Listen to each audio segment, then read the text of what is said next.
We are live, ladies and gentlemen. Welcome to episode 20 of Two Dudes and Some Bullshit. There we go. Okay, the echo's gone. Just had to make sure everything was good. Yes, this is episode 20 of Two Dudes and Some Bullshit. Ladies and gentlemen, hard to believe it's episode 20. It is Sunday, April the 28th, 2019. Thank you for joining us. Our first show back from the Easter break. Last week we were away, of course, because of Easter, and we are back, and we are finally tackling Cobra Kai. And Tony has informed me that we might have some new people watching today because of the being Cobra Kai fans. So just to tell everybody a little about myself and the show. My name is Dave McRae. I am a full-time professional voice actor. That's what I do. That's my day-to-day job. But a couple years ago, I started putting myself out there a little bit on YouTube and talking movies and stuff, and using this as a platform to talk movies, and especially Halloween. And that's sort of how I came to be known sort of in this space anyway, is because of Halloween. And Tony and I met through that, through talking Halloween leading up to the release of the 2018 movie. And we kibitzed back and forth, and we decided, you know what? We should do a podcast.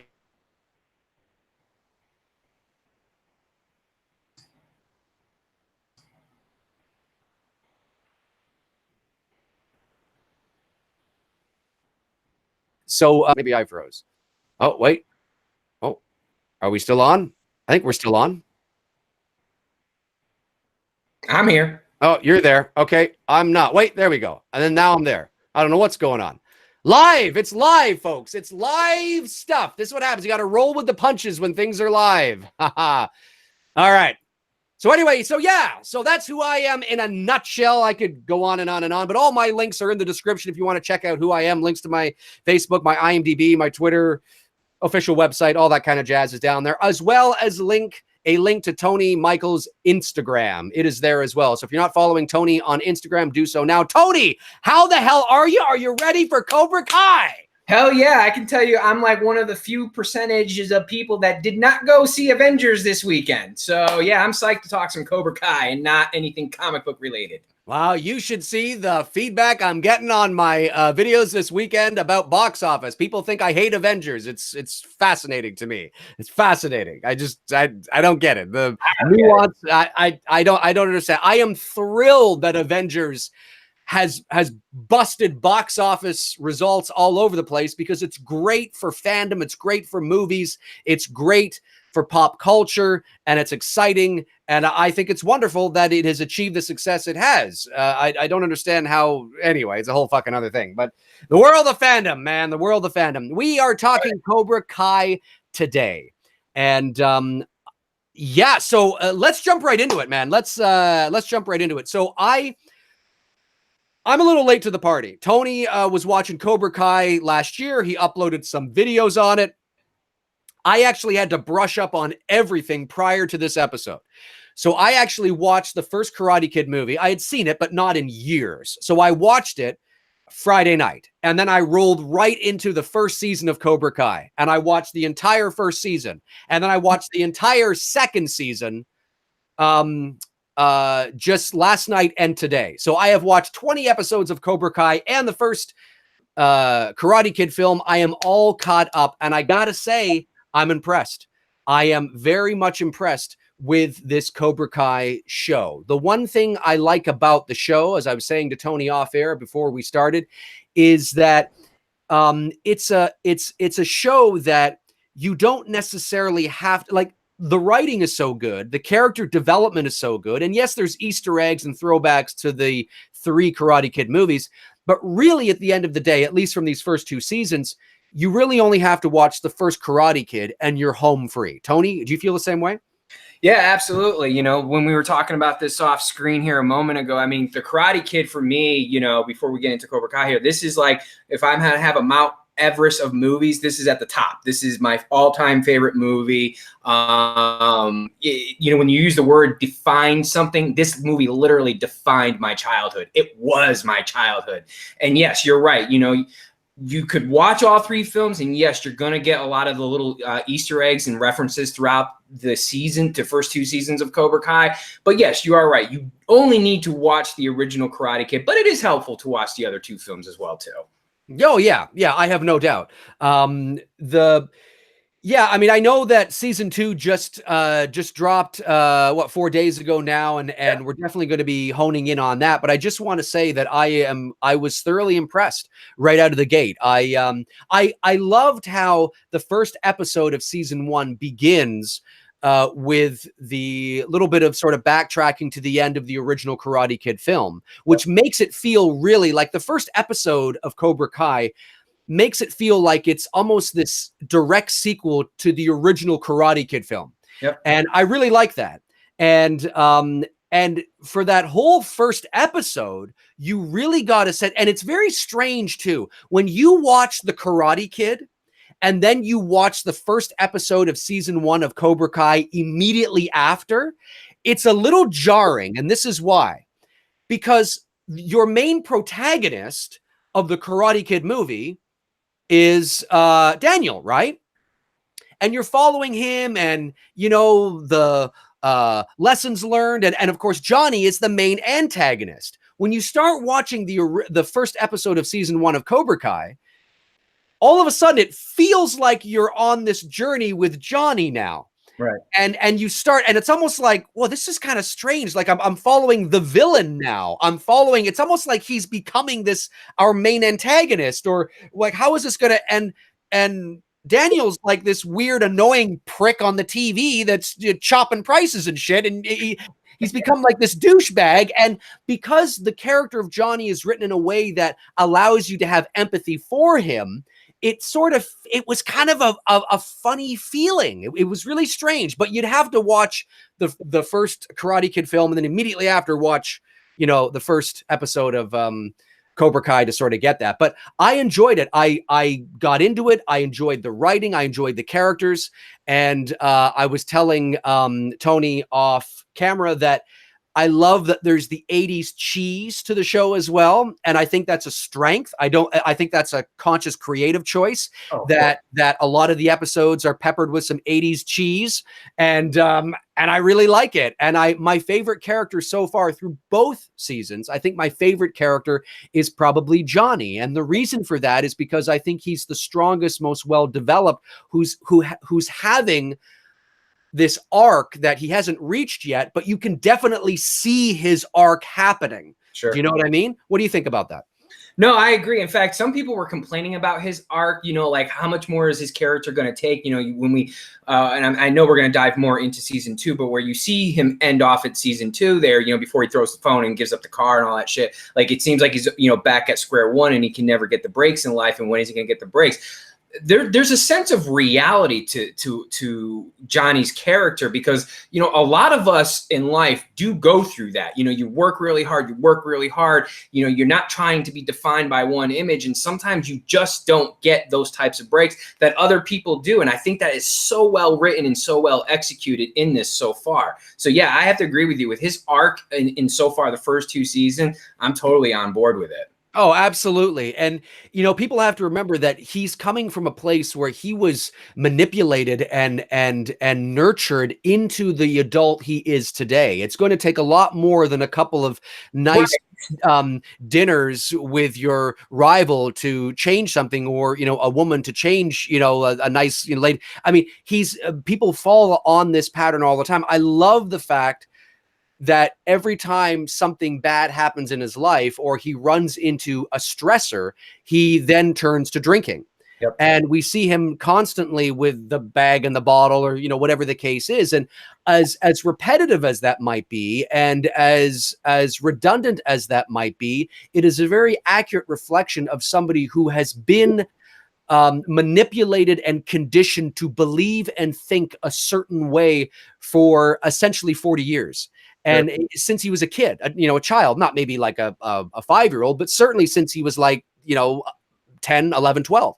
And that is, he's struggling. He knows as an adult that he needs to be better, but it's going to take a lot more than a couple of seasons of nice little fancy talk to make that happen. So that's why he's my favorite character, because I think he's probably the most realistic out of it. He's the most interesting character. And I think, I forget the guy's name now who plays him, but he's fucking knocking it out of the park. Like I totally, like, I'm just like, he's fucking knocking it out of the park. Like I believe that he's this fucking douche. Willie Zabka, he owns this character. It's his. It's permanently his. Let me just piggyback off of what you were just saying here, though. What Ralph Macchio is doing with Daniel's character, I also like. I like how the character as well, how it's been written, where Daniel is not letting it go. He's not letting his mistrust for Cobra Kai, his mistrust for Johnny, and the shit that these guys put him through when he was in high school. Look, as someone, I'm about to open up my little diary here. As someone who was bullied my freshman year of high school by a bunch of Cloonies who were like a few years older than me and bigger than me, I know what that resentment and that hatred feels like. It's not something like a light switch where you automatically flip off and you can shut it down, because I have to tell you, if I was in a close proximity to the assholes who bullied me in high school my freshman year, I probably would be like Daniel. It would be something where I could not trust these guys because of the shit they put me through in high school. So I do like the fact that they're keeping it almost to that realistic approach where Daniel just absolutely, he doesn't care. He doesn't care if Johnny became a born-again Christian. He doesn't trust the guy because of the shit that he went through 30 years ago. And it's a lot harder to just let shit go. And I saw some of the reviews were like, when are they going to let Daniel just realize, like, let it go, let it go? It's when you've been bullied, it's not something that you can just let go. And I like that they're tackling that and the way they're approaching that with his character. Absolutely. I couldn't agree more. I think what you said is bang on. And I love the fact that it is all happening in the place where they essentially grew up. You see, even though Los Angeles is a big city, it's the third largest in North America, right ahead of Toronto. And the thing that is, what's cool actually is that while I was watching the first Karate Kid film, I was telling Tony off camera before we began the show, the scene in the first Karate Kid film towards the beginning of the movie where Daniel and Elizabeth Shue's character, where he first meets Johnny on the beach there and the party and the fire and all that kind of stuff. I actually was on that exact beach about 6 months ago when I was in Los Angeles. That's in Malibu, and I was sitting there on the rocks, and I had no idea that was the same place. But as I'm watching, I'm like, oh fuck, that's the fucking, oh, that's kind of cool. So just kind of an anecdotal kind of thing there. But Los Angeles, although it's a gigantic place, there's this real sense of small town community that is happening for these characters. And one of the reasons why these characters can't let it go is because they're back in each other's lives and they're within close proximity of each other. So that rivalry that was there 30 years ago is there again. I mean, although Daniel is successful, he never left. Not that he needs to, but I'm just saying, like, he never left. He's still living in the same fucking place he was 34 years earlier.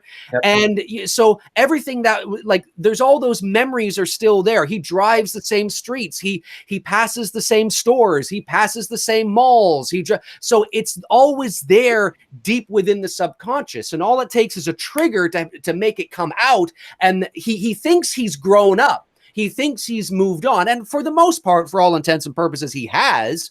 But because he's still in the same location and he never really got over those things that he's suppressed and he's moved on just by the natural progression of adulthood, all it takes is one little trigger to set it off, and it's like he's that 17-year-old boy again, yep. Right? And Johnny coming back into his life was a trigger, but not just Johnny coming back into his life, Johnny starting up Cobra Kai again.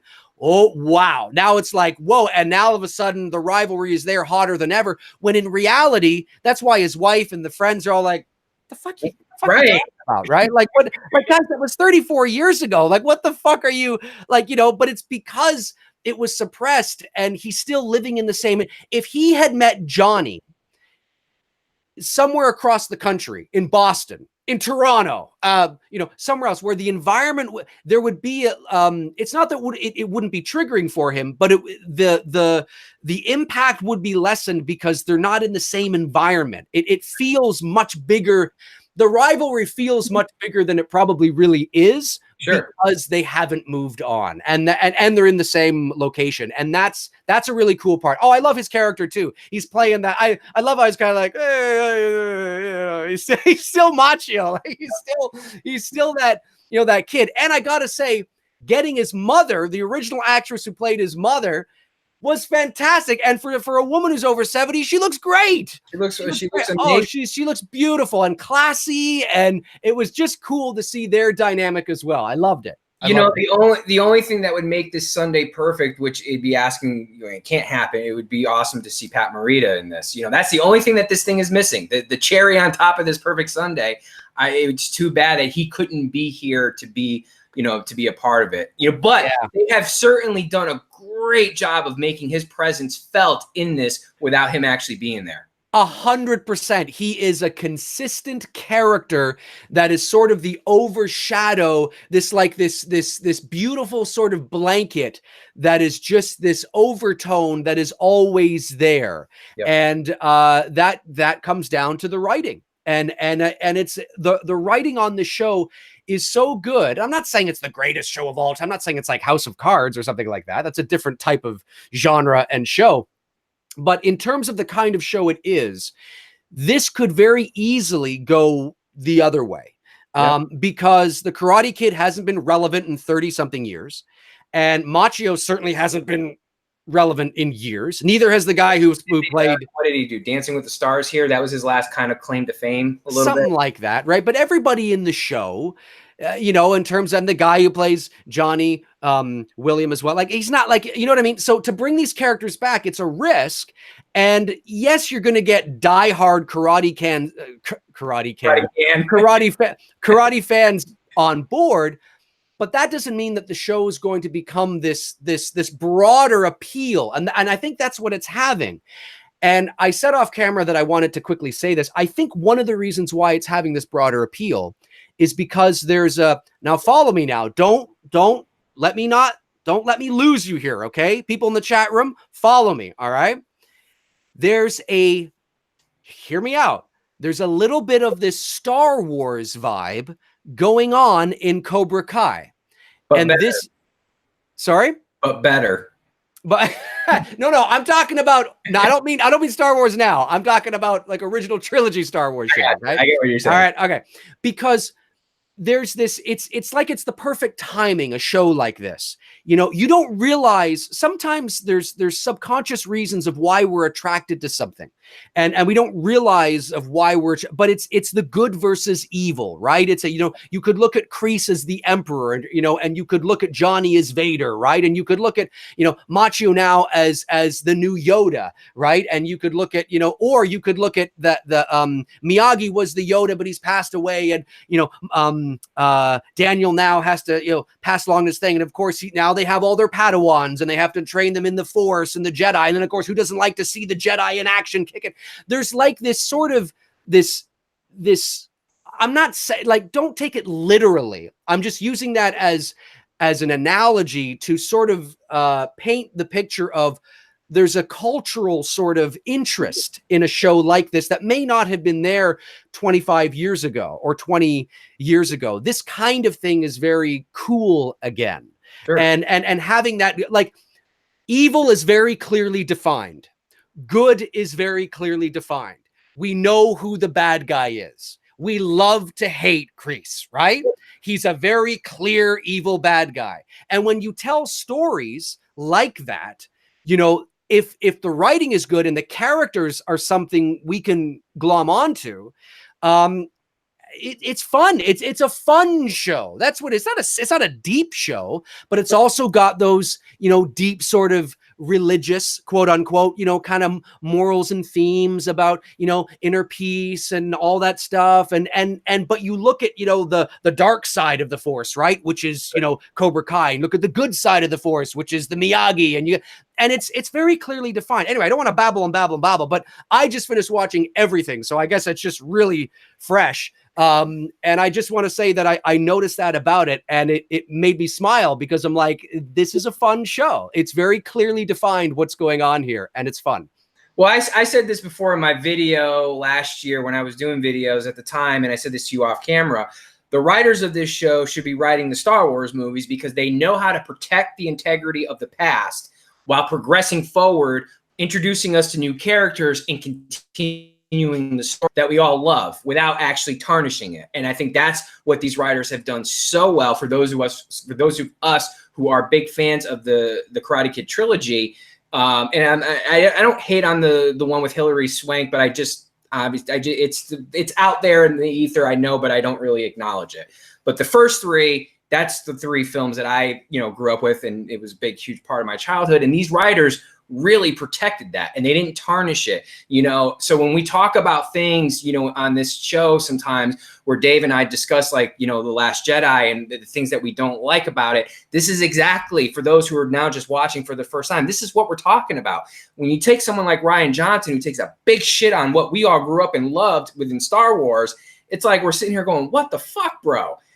With Karate Kid and Cobra Kai, it's protected and preserved, and we're not sitting here angry and doing rant videos and shit, right? Well, yeah. I mean, imagine if when we first see Daniel, he's not the go-lucky guy we know him to be. He's a curmudgeon bum on the street. Right. And then Johnny is the go-lucky guy in this. It would be very it's not to say that couldn't happen, but it's very jarring and it's very confusing. It's not a natural progression for their characters. We could go on about that, but you're right with what you're saying. I mean, they have definitely kept the integrity of the past through continuity of what's happened. It feels very organic, and there's certain moments where it does become very sort of teen centric and focused in terms of the teen drama and things like that, but everything else around it is so strong that you forgive that if you have to cut away to another kissing scene for 30 seconds. Sure. You know what I mean? You're kind of like, okay, all right, you gotta, okay, and then you move on from that. And it's not, but like I said, there's a lot of 80s cheese in this. And one of the music. Oh, absolutely. And one of the things I said to Tony off camera was the scene, I forget what episode it was, but it was during season 2 when Kreese goes over to the Miyagi dojo and, Daniel comes out and he's punching the bag, but you don't know it's him yet, right? And, and he comes around the corner and I think he's got the cigar or something and he's like, hey, what's going, and the music's like, Daniel's like, what are you doing? Yeah, but it's just so it's dramatic. It's overly dramatic, right? But it's supposed to be like that. It's not like they weren't aware what they were doing. It's 80s cheese, but it's not busting down any fourth walls or winking too hard at the audience. Right. It's just subtle enough that you recognize what it is, but you enjoy it because of that. It's just those things are throughout the show, and it's fun. And I got to say, the nerdy kids and the Hawk kid that was a nerd but then became they're all terrific. I mean, the acting is great and they're all so well defined. That's what the characters are, so well defined that you can like a character or you can hate a character, but you definitely know what that character is, who that character was in your high school, who you were in high school. You can pick out you in these kids, and whether you were cool or not, fat or not, tall or short, you can pick yourself out. Identify with a character, absolutely. Exactly. And that comes down to the writing. And it's been a fun show to watch so far. I not that I didn't think I was going to enjoy it, but I have enjoyed it a lot. And I know I've been talking a lot here, but I just finished watching the final episode of season 2 like an hour ago. So I'm hot off the presses, folks. He's hot off the presses. Hey, maybe on Dave's channel we can end once and for all. So you did rewatch Karate Kid here the last couple of days, right? So it's fresh in your mind. Yes, absolutely. Okay, so if you remember the last fight between Daniel and Johnny. Yes. Johnny gets his first point. How? Do you remember? Little quiz. I don't remember. No. Roundhouse kicks him to the face, and Daniel goes down to the floor. Okay. Johnny gets his first point. Okay. Nonsense of the crane kick being illegal and it was a kick to the face is fucking bullshit. If you're going to give Johnny a point for roundhouse kicking Daniel to the face, the crane kick is totally fucking legal. Maybe it's this. maybe having hands up in the air like this is causing an unsportsmanlike distraction, you know, and just the double kick and the boom and that's what it was. No, I agree. There were a couple times throughout Cobra Kai that I heard them say that it was an illegal kick. I actually, when I ended the Karate Kid film, I didn't know that he wasn't supposed to do. I didn't know that was an illegal kick. I just thought, well, that was a good fucking, maybe a little unorthodox, right. But I thought, oh, that was kind of cool. Okay. I didn't realize that was supposedly illegal. And then I'm listening to it in the show and I'm like, oh, okay. Well, then why did he win if it was illegal?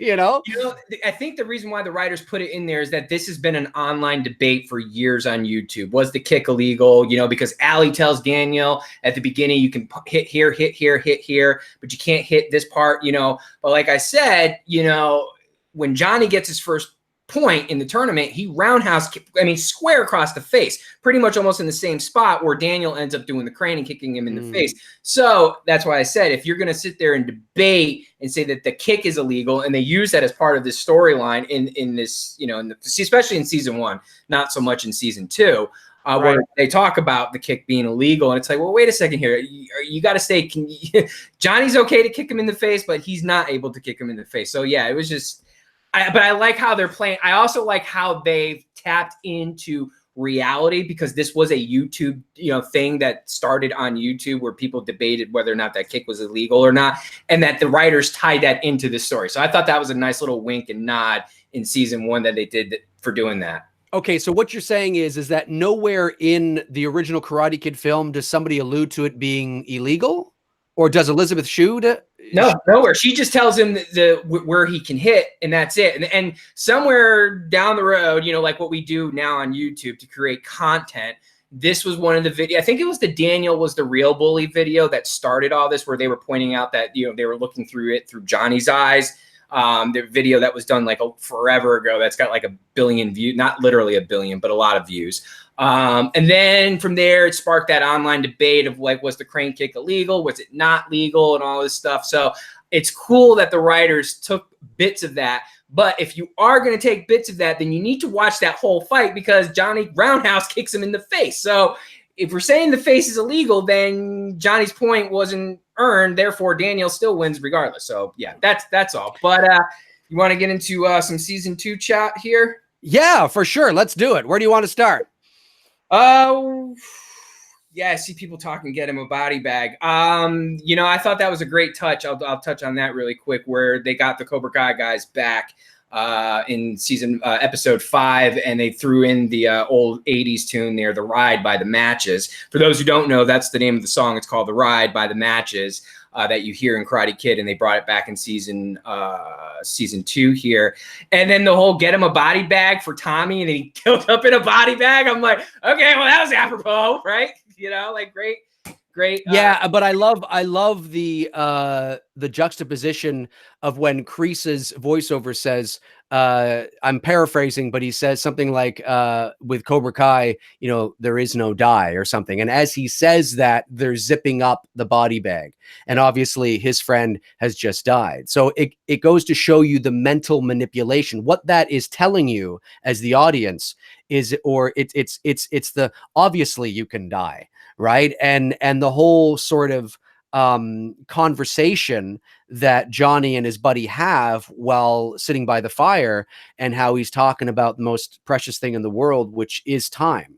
Yep. And something that Johnny still has and his buddy does not have. That whole conversation was vital. Without that conversation, the death doesn't mean as much, yeah. You know, and that conversation is so important. And then you have the juxtaposition again of Kreese's voiceover reiterating that mental manipulation that he's been fucking doing for 40 years, you know, and then it ends with there is no die, you know, and zip. And it's kind of like, well, yeah, actually there is. It doesn't mean anything. It's just words. It's just talk. It doesn't mean anything. He's taken it too far. One of the things I do want to say, one of the themes that I've noticed, and I did notice this throughout all of season 1, but I've also noticed it as a reoccurring theme through season 2 as well, is balance. Yeah. And again, there's another thing, right? The force, right? You know, balance, good, light, dark, you know, all that stuff is because you know, there's this thing that's happening. It's almost like, you know,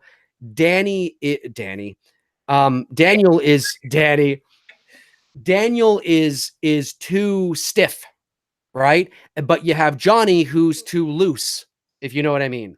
But they complement each other quite well. It's like being in a relationship with somebody where you have strengths. You know, it's like having an introvert and an extrovert in a relationship. You know, you're like, well, how can they be? Well, they're drawn to see. There's certain things about each other's characters that they actually quite like. And I wouldn't be surprised if that theme begins to come out in season 3, is that as much as they hate each other and as much as there's a rivalry, they actually are drawn to one another because of the strengths that either one has. And I'm not saying that what Johnny has done or what he does or what he says or, you know, the asshole he's been is right. No, that's wrong. But there's a certain mentality he has, a certain freedom he has, a certain sort of outlook on life that even Cobra Kai has that's not actually wrong. And that's the irony of it, is that it's just they're taking it too far. You know what I mean? But there's a certain element about Cobra Kai and its values that are actually good, that are actually true. And then there's the other side of the coin, which is the Miyagi, which is absolutely true as well. They're actually drawn to each other. They're the yin and yang, right? Did I say that right? The yin and yang? No, the yin and yang, yin and yang, yang. I think I'm saying that right. I always get that mixed up. Money. Yeah. That's right. But that's what it is. They're actually drawn to each other as much as they think they hate each other. And these are things throughout the show, through symbolism and words and themes that I pick up on, that it doesn't necessarily mean that's where the writers are going, but it's just obvious to me. I look at this and I go, it's just obvious to me. It's about balance. They actually need each other. And you can see it going that way, can't you?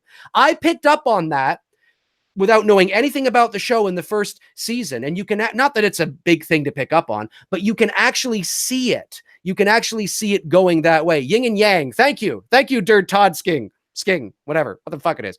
You can actually see it, right? And now, of course, season 2 ends with Kreese, it's always been mine, bitch. You know, and it's kind of like, you know, okay, like you can kind of, they actually need each other. Anyway.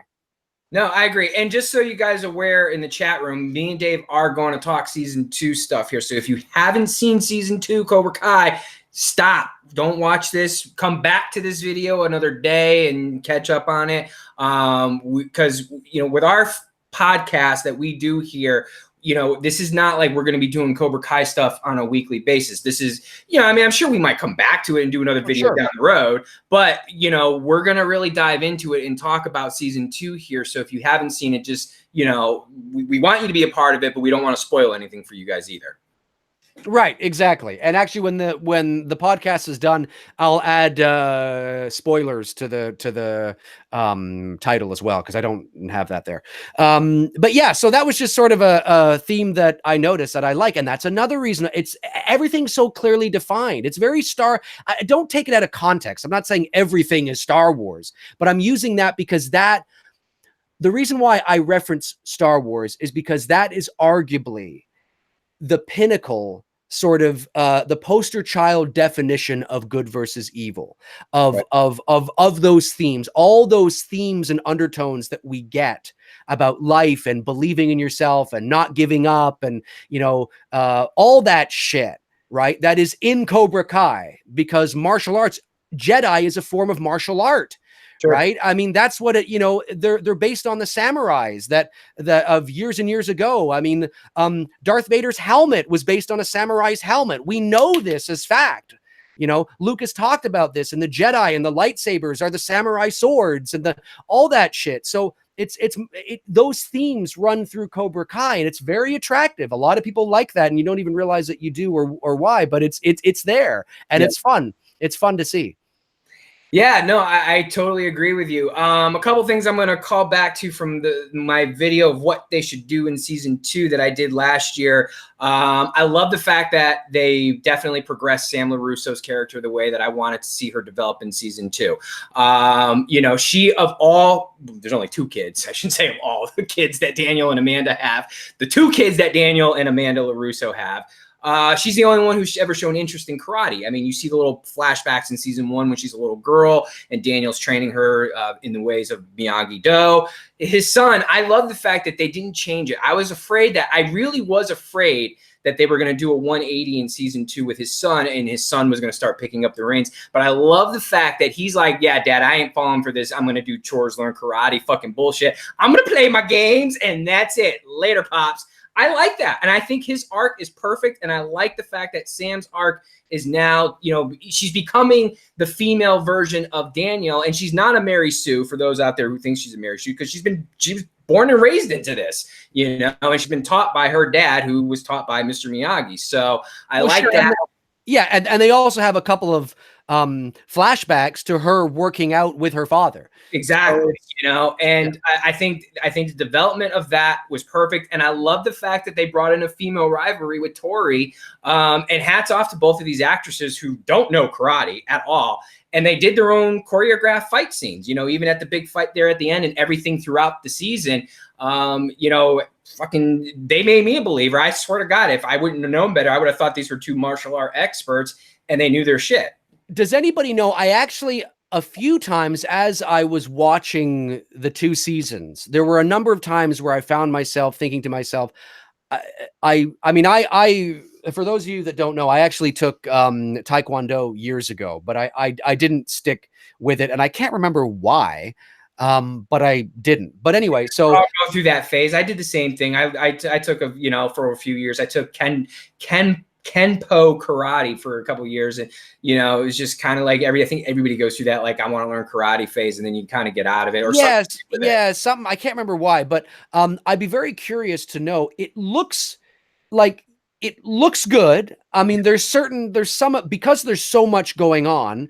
Obviously, there's a few moments that look a little weaker than others, and there's a couple of times where you can tell that, well, that didn't really connect, or, you know, obviously it's not actually connecting, but, like, you know, it's because of the angles for which they're shooting. But 95% of it looks pretty good. I would love to speak to a real karate expert, a black belt. I'm sure someone out there is going to be making videos on it. Well, no, but I would imagine that the smart thing to do would be to hire an expert who's able to walk through the movements and the choreographing with these kids. I mean, it's not just, I mean, look, we know that, okay, you can have a stance and you can do a kick and things like that, but it can be very easy for karate. And if this is a show, its identity is karate. It would be very easy for a karate expert or anybody who's even had some hand-to-hand combat in terms of the martial arts, even if your forte is not karate, maybe it's jujitsu, maybe it's, you know, Taekwondo or Aikido or, you know, whatever it is, you'd be able to pick up on, oh, that's not, I can just, these are just kids doing some cool little moves. I would imagine that they would be smart enough to have people come onto the show that were experts in the medium, because it looks good to me, but I'm not an expert. Sure. So I would imagine that they would be smart enough to do that. But the choreographing's fantastic. And yeah. So what did you like about season 2? I think what I liked about season 2 is that, unlike season 2 of Stranger Things, season 2 of Cobra Kai did feel like they were progressing the story. And not that they weren't in Stranger Things, but with Cobra Kai, the first season was all about sort of this rivalry between Daniel and Johnny and this build up, right? And then season 2 ends with season 1 ends with the introduction of Kreese. Yeah. And it's kind of like, wait a minute, this has just begun. And now season 2, because at first I was like, well, what are they going to do in season 2? I mean, they kind of like, is this just going to be more of the same? But they have so many interesting characters that now it's not just a rivalry between Daniel and Johnny. They've stepped it up to the rivalry now between the 2 dojos. And now you have more people, and now it becomes like this rivalry of the gangs. So you really feel that, oh, okay, well, I'm watching similar stuff, but it does feel like the story is progressing. And then, of course, you have the subplots of all the relationships between Sam and Robbie, and between, is it Tori? Tori, thank you. Tori and Miguel. And then, of course, you have Johnny wanting a date, and then the Cobra Kai guys and the death. And like, there's a lot of subplots happening. The drama that builds relationships and characters is also quite strong. So we are moving the characters forward. Whereas something in Stranger Things, although we are moving them forward, it felt a little kind of like more of the same. Whereas this actually does feel a bit different to me. I actually think I might like season 2 better, although I'm not sure. They're both quite strong in their own ways.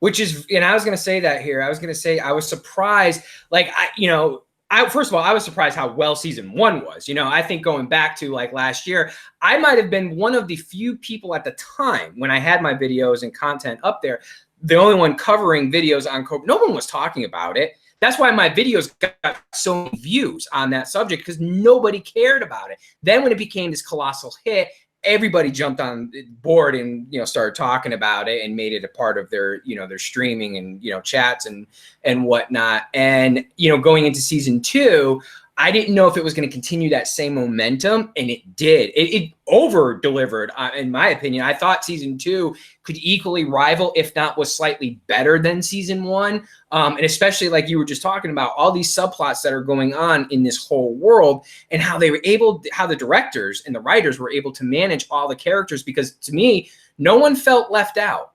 You know what I mean? Especially the key characters. And that's fucking hard to do. To be able to manage everyone's time and progress everyone's stories, and nobody's left out of the equation. Like, oh, hey, what happened to, and I liked how they've managed that. Right. I agree with that. Nobody did feel left out. Yeah, even the auxiliary players, like the mother and even Daniel's wife, who Daniel's wife's probably the one that kind of takes a little bit of a side, but she has a purpose to serve. The character is serving its purpose, and the mother is serving the purpose as well. She's there as the grandma who comes over to visit, and she's staying with them. And it's sort of, yeah, you're right. They had a lot of kids to handle and a lot of characters to handle, and to do that in 20 to 30-minute episodes is also impressive. And but they've hired some great actors. Absolutely. I would say some of my favorite moments, I liked the little flashback sequence that they got someone in there of Miyagi building his backyard, and then you see the guy standing in for Miyagi. I thought that was a nice little touch. Yes. Daniel needs to come up with a new move. He definitely seems to like Peter Cetera and Chicago's music, because he tends to go to that a lot when he's macking on his girls. In Karate Kid 2, it was Glory of Love with Kamiko. Now it's You're the Inspiration with his wife Amanda. I'm like, bro, you're kind of playing that card out. Yeah. I love Peter Cetera. Oh, no, so do I. I thought that was. I'm glad they did You're the Inspiration and not Glory of Love, because I think had they done Glory of Love, you might have pissed off a lot of Karate Kid fans. Like, whoa, bro, that's him and Kamiko's song. That's not him and Amanda's song. So, right. But when I heard it at first, I'm like, oh shit, they're going to Chicago again. I'm like, now right. What is the situation before we talk more about a couple of my favorite scenes? What's the situation so far with Elizabeth Shue? I mean, I know she was approached, I believe, but she turned it down initially, correct? Initially, she turned it. I think, like everyone, no one expected this to be the monstrous hit. Now that it's become a monstrous hit, I think from the way they've written her, she's a doctor, right? Yes, in Denver. And what does she do? Like, is she like a? I think she's a neurosurgeon or something. She's something quite impressive, and her husband. I'm wondering if they're teeing her up to bring her into season 3 to help from Miguel's recovery. I mean, I'm just guessing, but it's a possibility that could be, you see her sending Johnny the friend request at the end there on the beach. And then of course we were left hanging with Miguel in the hospital there. I'm wondering if this is like her field of expertise and they're going to bring her in. Well, and I also, you could be right. I also think it's a very smart, I don't know what the current situation is with her Okay, see, Adventures with Ella Tennessee Walker says pediatric. Well, pediatric would definitely mean with kids. Living with kids, yeah. See, Right. I didn't define what she did or not.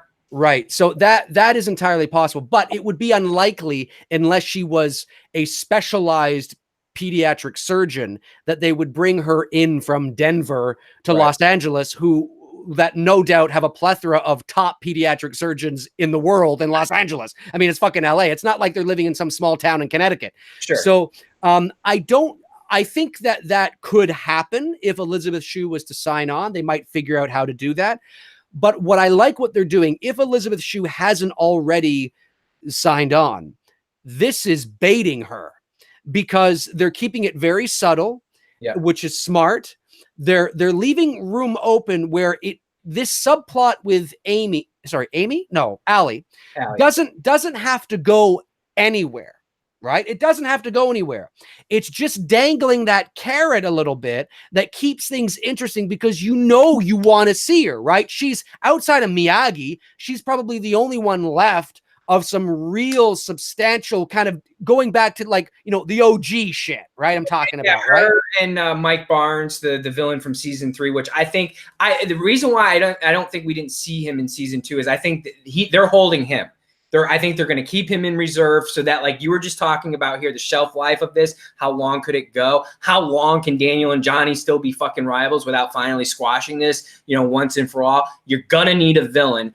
Obviously, Kreese is probably going to be the villain in season 3. That's for sure. I think Barnes is going to be that last villain that they're going to bring into this series, and they're holding him out right now.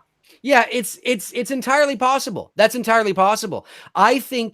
I loved how Allie was introduced in season 1 in terms of where she is and what's going on. I love between him and Johnny. Yeah. Right, exactly. I love the little sort of when he's got his smartphone. Like I love the little things like, hey, you've reached Johnny's the smartphone answering machine of John.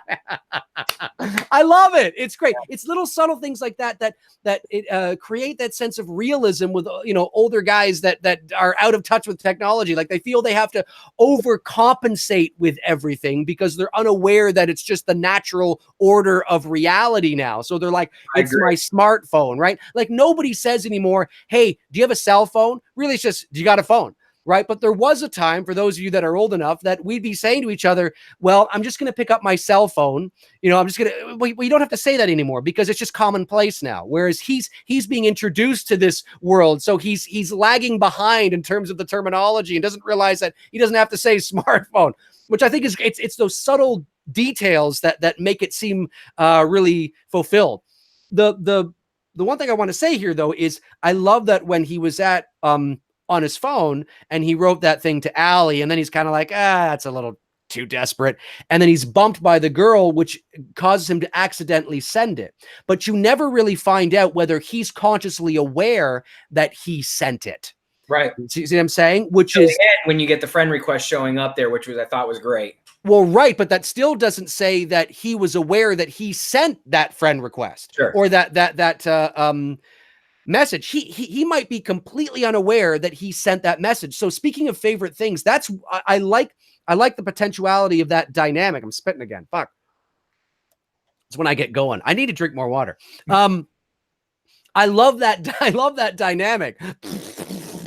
I love that dynamic because I think it wouldn't surprise me if because if you pay attention, they've written this in a way where it doesn't have to go anywhere.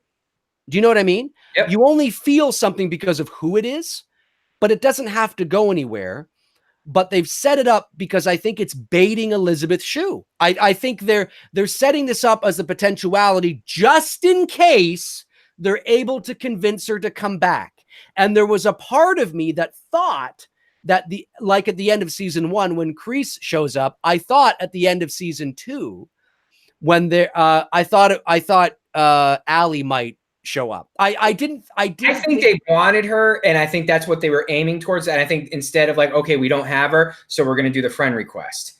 you know, we're going to keep her, right. Absolutely. She's part of this universe, and, and we're going to keep at it. And the invitation is still there for her to show up. Now, if it's not through the Miguel situation in neurosurgeon or whatever, she is a pediatric surgeon. If it's not because of that, then the other reason to bring her would be her marriage is falling apart. And she comes. Oh, that's exactly what would happen. Her marriage is falling apart, and she goes home to take care of her sick mother. Boom, done. I mean, no, but that's all you need. That's all you need. And they're gonna run into her in like a grocery store. And they're like, "Oh my God, what are you doing here? Oh, I just moved back. And she gets a job at the hospital. Maybe that's what they're gonna do. I mean, it's very easy to get her back to LA. But the reason why the writers in the first place wrote her living in Denver far away is to remove the possibility of these characters running into her. So, okay, great. But they kept dangling that carrot, and they've done a good job of sort of keeping it there. And I think it's there on the off chance that Elizabeth Shue wants to come back. She doesn't even have to come back as a series regular. She could come back as a one and done deal in a couple of episodes. She serves her purpose. If it is a one and done deal, I could almost see it being an episode of like closure for Johnny. You know what I mean? Like right. Let's close this chapter of my life, move on. Because I believe me, I know how hard it is to let go of someone when you should let go and move the fuck on, and you're like, I can't really let go just yet. Oh, do I fucking know, Dave? Tony, I don't think there is a guy on the face of the planet, myself included, who hasn't been through situations and relationships, or even just people you like, right? Who maybe don't like you back or don't feel the same way. But there's many times, we've all been there in high school where you'll like a girl, but maybe she's dating somebody else, or maybe she doesn't feel the same way, but you can't get her out of your head. And, and it's like, dude, like nothing's going to happen. We've all been there. And definitely having closure is something that would, I think, help him to move on, because that it was also foreshadowed. Again, all of this is speculative. And you have to remember that I don't think, unless somebody can prove me wrong, I don't think it's a done deal that Elizabeth Shue even has any interest in coming back. I think they're setting all this up in the potential that if she does, because you even have Johnny on the tree log there, talking by the fire, saying to his buddy, I don't think I ever really got over her. Right. And of course, that's when his buddy, confesses like, yeah, well, I had a crush on her first, buddy, kind of thing, which was a nice, cute little moment. I like that. That was a very realistic, shit like that happens all the time. So I think that was actually a nice moment. And he's struggling with the past. He's the most interesting, not that there aren't other characters that I really like, but in terms of depth and potential for a massive arc, he's the clear defined one. That doesn't mean that Daniel isn't great. He is great, but he has his own arc. I think Johnny has this really human arc that is fascinating to watch, and the guy is playing it straight. The writing is great. Like there's no mercy even to his character. Yeah. He's not. They're not. He's still a fucking drunk douchebag. Still, and doesn't mean he's not having moments of sort of thought. You're seeing the realization in his. That's another thing I like about season 2 as well, is that you're beginning to see he knows he shouldn't be teaching the ways that he is and doing the things that he does, but he's so wrapped in, he's so manipulated, and it's part of who he is, that it's more than just a snapping of a finger. Right. Really cool stuff. You do see positive moments with him where, especially at the beginning there, season 2, when the students are, all lined up and he calls out Hawk and Miguel, and, he starts asking the question about the cobra in the woods, killing the lion versus to kill the injured monkey. What cobra do you want to be? He's got his morals, you can see that he's struggling. He wants to be that better person, but it's hard for him to let go of shit that he's so accustomed to being like. And well, you're bang on, Tony. I mean, that's exactly what I'm saying, is that when you are manipulated and conditioned at such a young age, it's all it's all he knows. Yep. It's who he is, right or wrong. Now, there's no excuses for it. Once you become an adult, you have to take responsibility, and you can't go around acting like a fucking dick. Like there's that line in season 2. I forget who said it. Somebody, I think it was one of the kids. It might have been the chubbier, taller girl with the short hair, Sam's friend. It might have been her. Yeah. Said something to the effect of, no mercies. I think it was this. I'm paraphrasing, but no mercy doesn't give you the excuse to be a bully, or something like that. I forget what it was. Or maybe it was Miguel that said it. Yeah. Maybe it was Miguel that said it. But that's true. And that again, that's another message. That's another theme that runs through this, is that there's nothing wrong inherently in confidence and putting yourself out there and not taking no for an answer. But it's a figure of speech, but you can take those things so far, which is what Cobra Kai does. And it's the juxtaposition of that is just beautiful. And it's really cool. And yeah, Johnny's struggling, man. And he's struggling big time. But he does have moments. It's in him because nobody's born evil. Nobody's born a douche. Nobody's born bad. You get involved with the wrong people in the wrong crowds, or you have fucking awful parents that don't give a fuck about you, and look what happens. And if it wasn't for Daniel, Robbie was heading down the same path, you see. And that's it could have saved his life, No, I agree. I thought that part, you saw the redeeming qualities with Johnny there. And also obviously in the episode there with his buddies in Cobra Kai, visiting Tommy and Bobby and the no-name guy that they never should have even had in there to begin with, Jimmy, who literally had no lines in Karate Kid, and he was an extra behind William Zabka in Karate Kid. Who's the kid in Karate Kid, the original, because that's just the one I saw a couple days ago? His hair is bleached blonde and his eyebrows are bleached blonde. You can tell. Dutch, the guy that's oh my God, I've drawn a blank on his name, but he's a McQueen. That's I think his name's Chad McQueen. That's Steve McQueen's son. Oh, okay. Yeah, I didn't know Steve that. McQueen's son in real life. It's fucking hilarious because I don't know if they just hired a brown-haired actor and they just needed a blonde. It's so obvious. Like, I don't know about you, but in the late 90s, for those of you that are not old enough, most of you probably are, but there was a phase where guys, myself included, I admit in college, I bleached my hair blonde. And a lot of guys were doing that in the late 90s, early 2000s. And so you can tell looking at this guy that his hair is bleached blonde, but his eyebrows are bleached blonde, and it just looks funny. Yeah, I mean that's the 80s, man. You look at a lot of the fashion statements that we made back in the 80s and 90s, and you sit there scratching your head going like, really, we did that? But I know. I had a feeling that I had a feeling that Chad McQueen wasn't going to do Cobra Kai, which is totally cool. And I was totally fine with them writing his character off and being in prison, because you kind of felt like the way how he was just one of those guys in the Karate Kid. He was never going to redeem himself. He was always going to be a dick. He did not care. He was pretty much Kreese. He could have been Kreese's son. Right. And it made sense but I just felt like there was you could have just had Tommy and Bobby. You did not need, but I understand why they did it. And I'm sure the actor, whoever he was, had fun being on set, but I mean, he really isn't the core four of Cobra Kai. I mean, it's Johnny, Bobby, Tommy, and Dutch. That's the core four that fans know.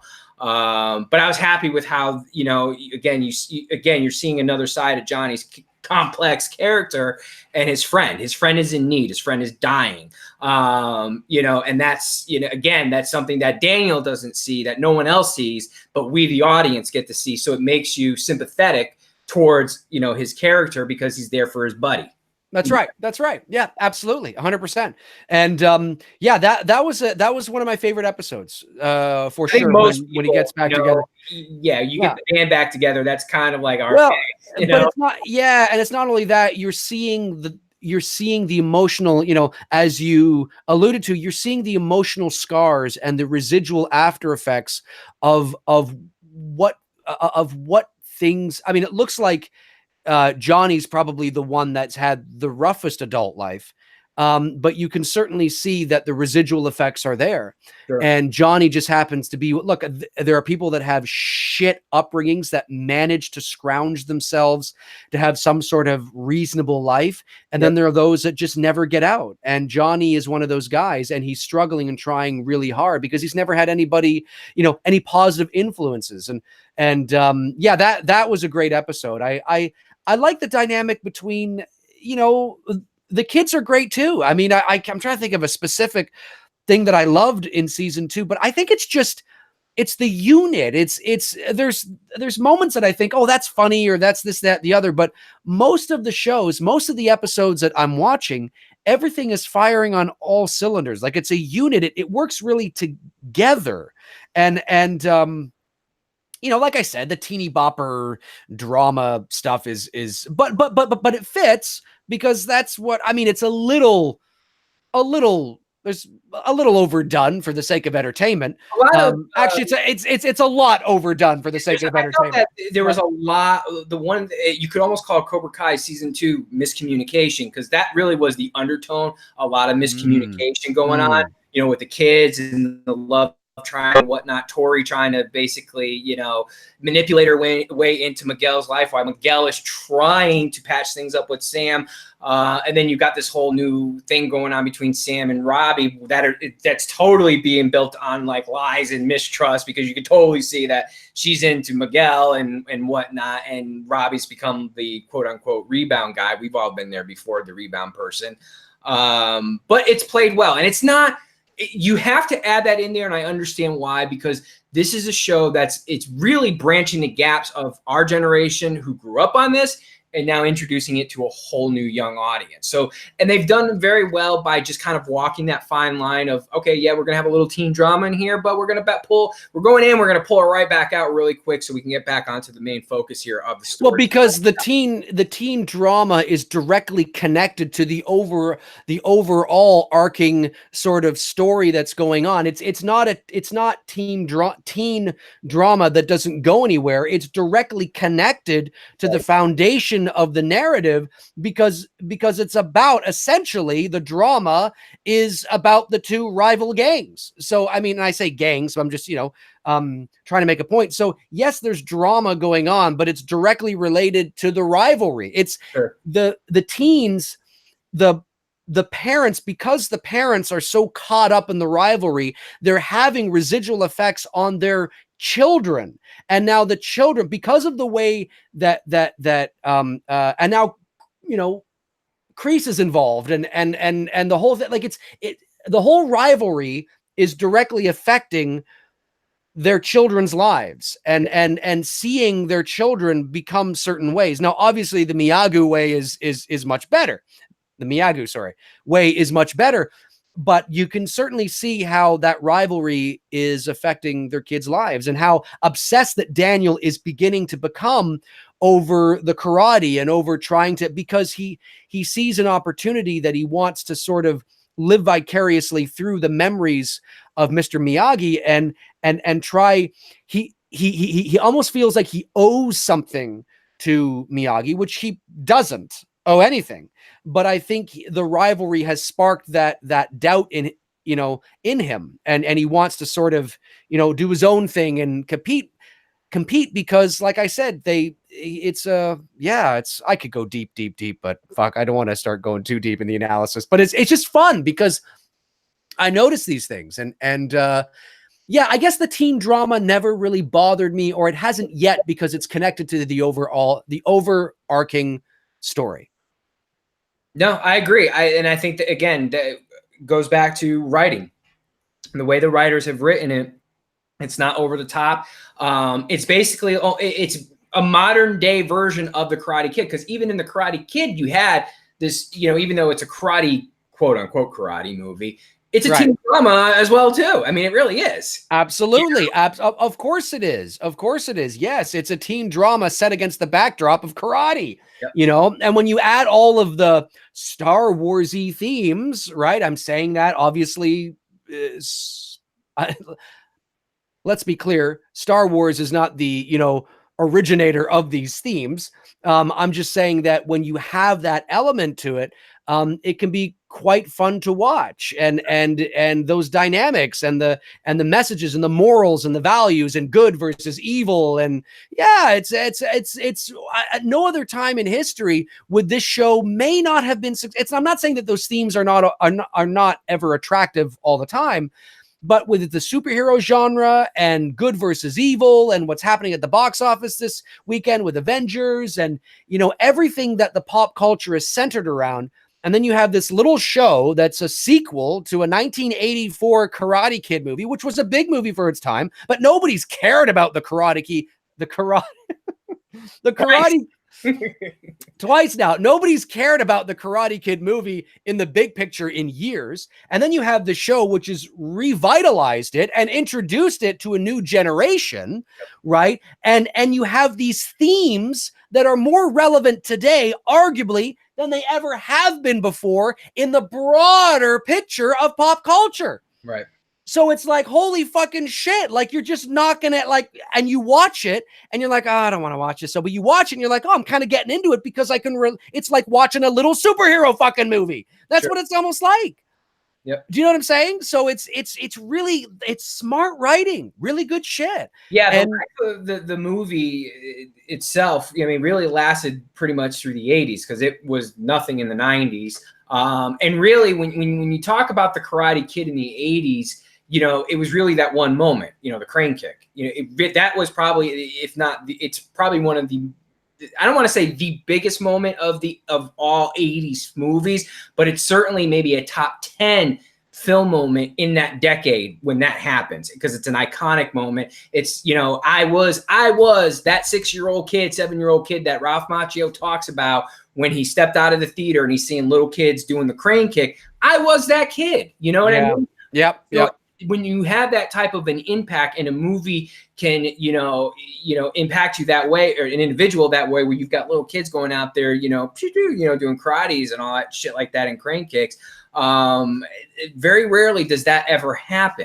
And you're right. The Karate Kid had pretty much gone, and they had talked, I guess, Ralph Macchio and William Zabka had talked about bringing this back, but doing it the right way. And I'm glad they held out for as long as they did. Even though it was 30 plus years, because I don't think had they came sooner with it, maybe and done it in a movie, it may not have been as effective as it is by being a streaming TV series on YouTube. That's entirely possible. It probably wouldn't have, because one of the advantages, as we all know, I'm not saying anything that's new here, but one of the advantages, and but you have to say it because it's true, that the television medium has, or streaming has, is you're able to develop more intricate, detailed stories over a longer period of time. So characters can be more fleshed out, and narratives become richer, and drama becomes bigger, and hopefully it's good drama, not lame drama, and you can really tap into the psychology of these characters, which is what they're doing, and so it feels really cool to see. It feels cool to go, oh, this is wow, this is really neat to see these characters as adults and having their own families and trials and tribulations and trouble, and season 2 just carried that further, and there's a lot of potential here. I'm very curious. Has it been officially picked up for season 3 yet? Have we got the word, or are we still waiting on it? I mean, YouTube would be stupid, but I think they have a season 3 planned. They'd be foolish not to. I mean, because they've left it, with Miguel's character, the way they've left him, obviously you want to see what's going to happen here. Of course. Oh yeah, no, of course. But it all comes down to ratings and money. I mean, I remember in 1990, I wanted to see what happened to fucking Elf, and they stopped it right there. And then they never made another fucking show until 1996 or 7 or whatever it was, when it was some lame ass TV movie that didn't even have the fucking Tanners in it. Anyway, that's a whole other fucking thing. I'm still not over it. But certainly what they would do is they pay attention to the views, and they pay attention to I mean, there's a lot of analytics and algorithms that they pay attention to be able to determine whether or not the popularity is going up or going down or remaining the same. Even if it goes down by a bit, that doesn't mean that it's not going to get picked up again. So but it's good. and the writing is good, and everything Well, so it's by far, I think. far YouTube's most popular original series. I Oh, mean, 100%, 100%. So I don't see any reason why they won't, no. because certainly it'll be interesting to see where it goes. I will say though, it's with the Miguel character, I feel I like his character, but I guess because everybody else is so well defined, you know who's good, you know who's evil, you know who didn't want to be evil, so they went good, you know who didn't want to be good, so they went evil. But Miguel is that hybrid. He's like in between. And that's obviously a conscious creative choice to write him that way. He's a good actor, good looking kid. And it's one of those things where, but I struggle as an audience member because it's like, okay, now I can hate you. Now I can, but wait, now I don't know if I can. Yeah, I kind of like you. Oh, but I want to hate you. And I'm struggling sort of with that. I there's a part of me that almost wants him to be one or the other, you know, and because they've set so much up, like at first I thought he was definitely going to be good. Right. And then they introduced Robbie, and they introduced this whole other subplot and dynamic with the father. And then Robbie goes off with, which was smart. You have the son go off with his rival. Oh my God. I mean, what are the, guy's worst nightmare, right? Well, that makes sense to do that. You add a whole new layer of depth there, which is really good. But Miguel is kind of like that. I get what they're doing, but there's that part of me as a fan and as an audience member that I feel like I want to define him. I need to, I need to define, I need to define you because everybody else is so defined. It's like, why can't I define? I can't define you. Jesus fuck, I can't define you, damn it. I don't know what's going on, So it's because, but his character is interesting. Yeah. And I'll be very curious to see what happens when he wakes up. What character I liked even a lot as well too, because he told and I know they wrote it this way because there'd be no way if I were sitting in the room asking these guys the question, okay, did you do this on purpose? It totally is. The Dimitri character, he is by far definition of what the young male is today. Of the laundry list of excuses on why I can't do shit. Well, let me rattle off 50 reasons why I can't do this. I can't do it because of this, and I can't do it because of that. I can't do it because, in his character, the actor played him so well. He played him on point because I wanted to bring his neck by the end of the season. I was like, this kid is getting on my last nerve, but it was played so well, and it's very. That is very current to the male today, juxtaposed to how teens were back in the day. 100%. The kid who plays that character, I wanted to strangle him, and that's a good thing. And because if he was coming to my, dojo, and I was the Daniel, I mean, I'd be like, get the fuck out. Like, shut up and get the fuck out, you whiny little, you know what I mean? Because he's so, but again, it goes back to what I'm saying. Everybody is so well defined, and yes, are some maybe a little, maybe a little too much of the archetype or the stereotype of that character. Okay, maybe, but it still works. And even Kreese says, and I'm paraphrasing what Kreese says here. He mentions about we're just in the day and age where kids don't earn it; they just hand participation trophies over to people. And Dimitri's character, that is what Kreese is referring to. Yes, this is the result of when you just give your kids whatever you want. This is what you're going to get in return. And I know there's no way that the writers did not do that on purpose. Oh, of course they did. Of course they did. I love the fact that they're sprinkling in all of the how society in terms of the, I love, I think it's the first season when, what was it? He was on the phone or something and he was like, no, it's for, I'm paraphrasing, but Johnny's like, no, it's for boys and girls. Oh, yeah. That was this season 2. Okay. And he's like, what's that? You know what I mean? And you know what he's talking about, and the fact that even Miguel, yes. And Miguel is even, because it's a reflective of the times, but it's winking at it as well. It's being satirical with it in relation to Johnny's character and the absurdity of some of the stuff that does happen today. and they can sort of poke fun at it without going too far, because certainly you don't want to offend anybody. And but yeah, it's just, I just can't help but just, I know I sound like a broken record, but everybody is pretty well defined. I thought we got a little taste of it. We got a very small dose of it, but I don't think we're going to see a full blown on the mat fight between Daniel and Johnny. I think if we were going to get it, it would have happened in this season, even though we got a small tidbit of it, of them there. And I love the cut to sequences of them in the old 84 tournament. And then, I don't know, did we freeze up here? Because you're frozen on my monitor and you got this really funky looking face now. There you are. No, there I am. I'm back. You know, was it this face? It was just kind of like this, like, you kind of had this like intense look for a moment. I wish I had taken a photo of it. Can you imagine if I froze like this? I'm like, so anyway, so the guy was like, that was kind of like what it was. And I'm like, Jesus, why the hell is he looking at me like this? Then I caught on, like, oh, we're frozen. Maybe I wasn't frozen. Maybe I really was just. It was kind of something like that. But anyways. No, I know what you're saying. I like that scene too, because that was in Johnny's apartment. Yeah. When Daniel goes over and he busts in, he's like, what the fuck's going on? I'm like, oh, fuck, shit's going down now. Right. Yeah. I agree with you. I agree with what you said. I would be very surprised if there was ever a showdown. I don't think no, because the message, that's not what it's about. Right. It's about the discovery. Like, we had our little showdown, right? There was a little kind of boom, boom, boom in the apartment. Right. Maybe you might get a little bit of a boom, boom, boom again somewhere in season 3, but like an official on the mat headband.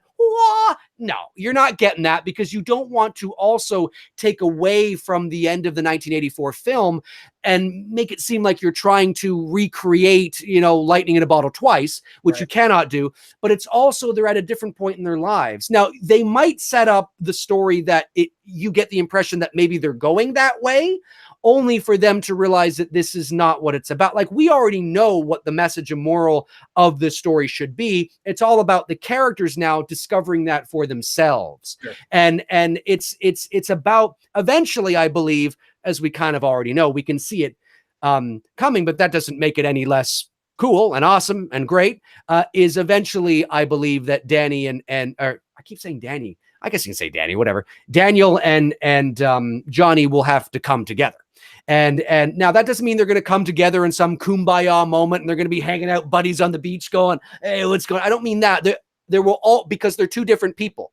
They're two different personality types, right? They're two different, you know, Daniel is more of an extrovert, whereas Johnny is a bit more of an introvert. And you could go deeper in that, but they're two different personality types. So they're never going to be best buddies. No. But there will be closure. There will be some form of closure.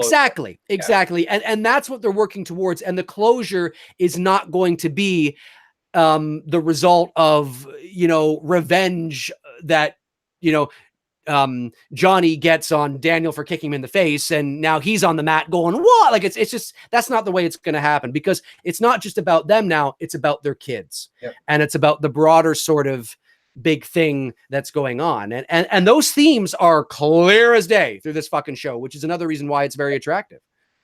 Yeah. What was the one thing missing that someone asked me about? The head thing.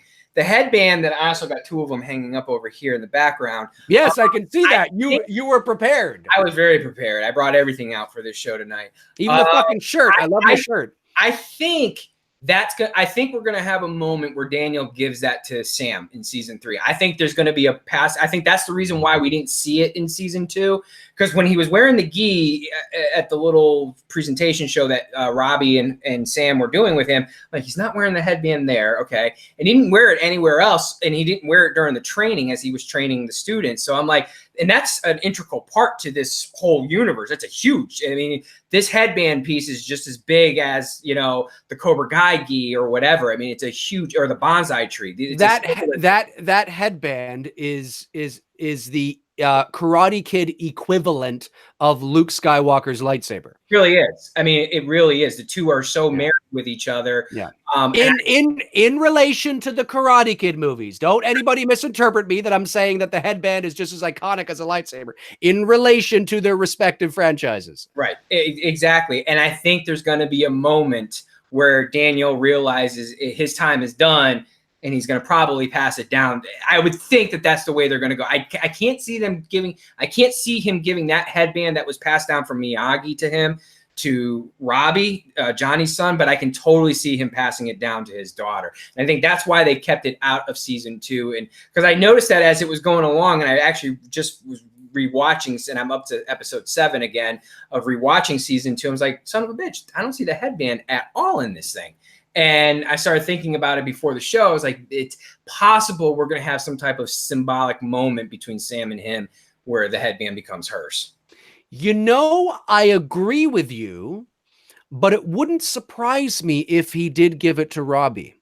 Why? I think like, I understand that obviously it's his daughter and you're keeping it in the fam, and she's the one that I think because of what it represents potentially to Robbie, because of where Robbie has come from.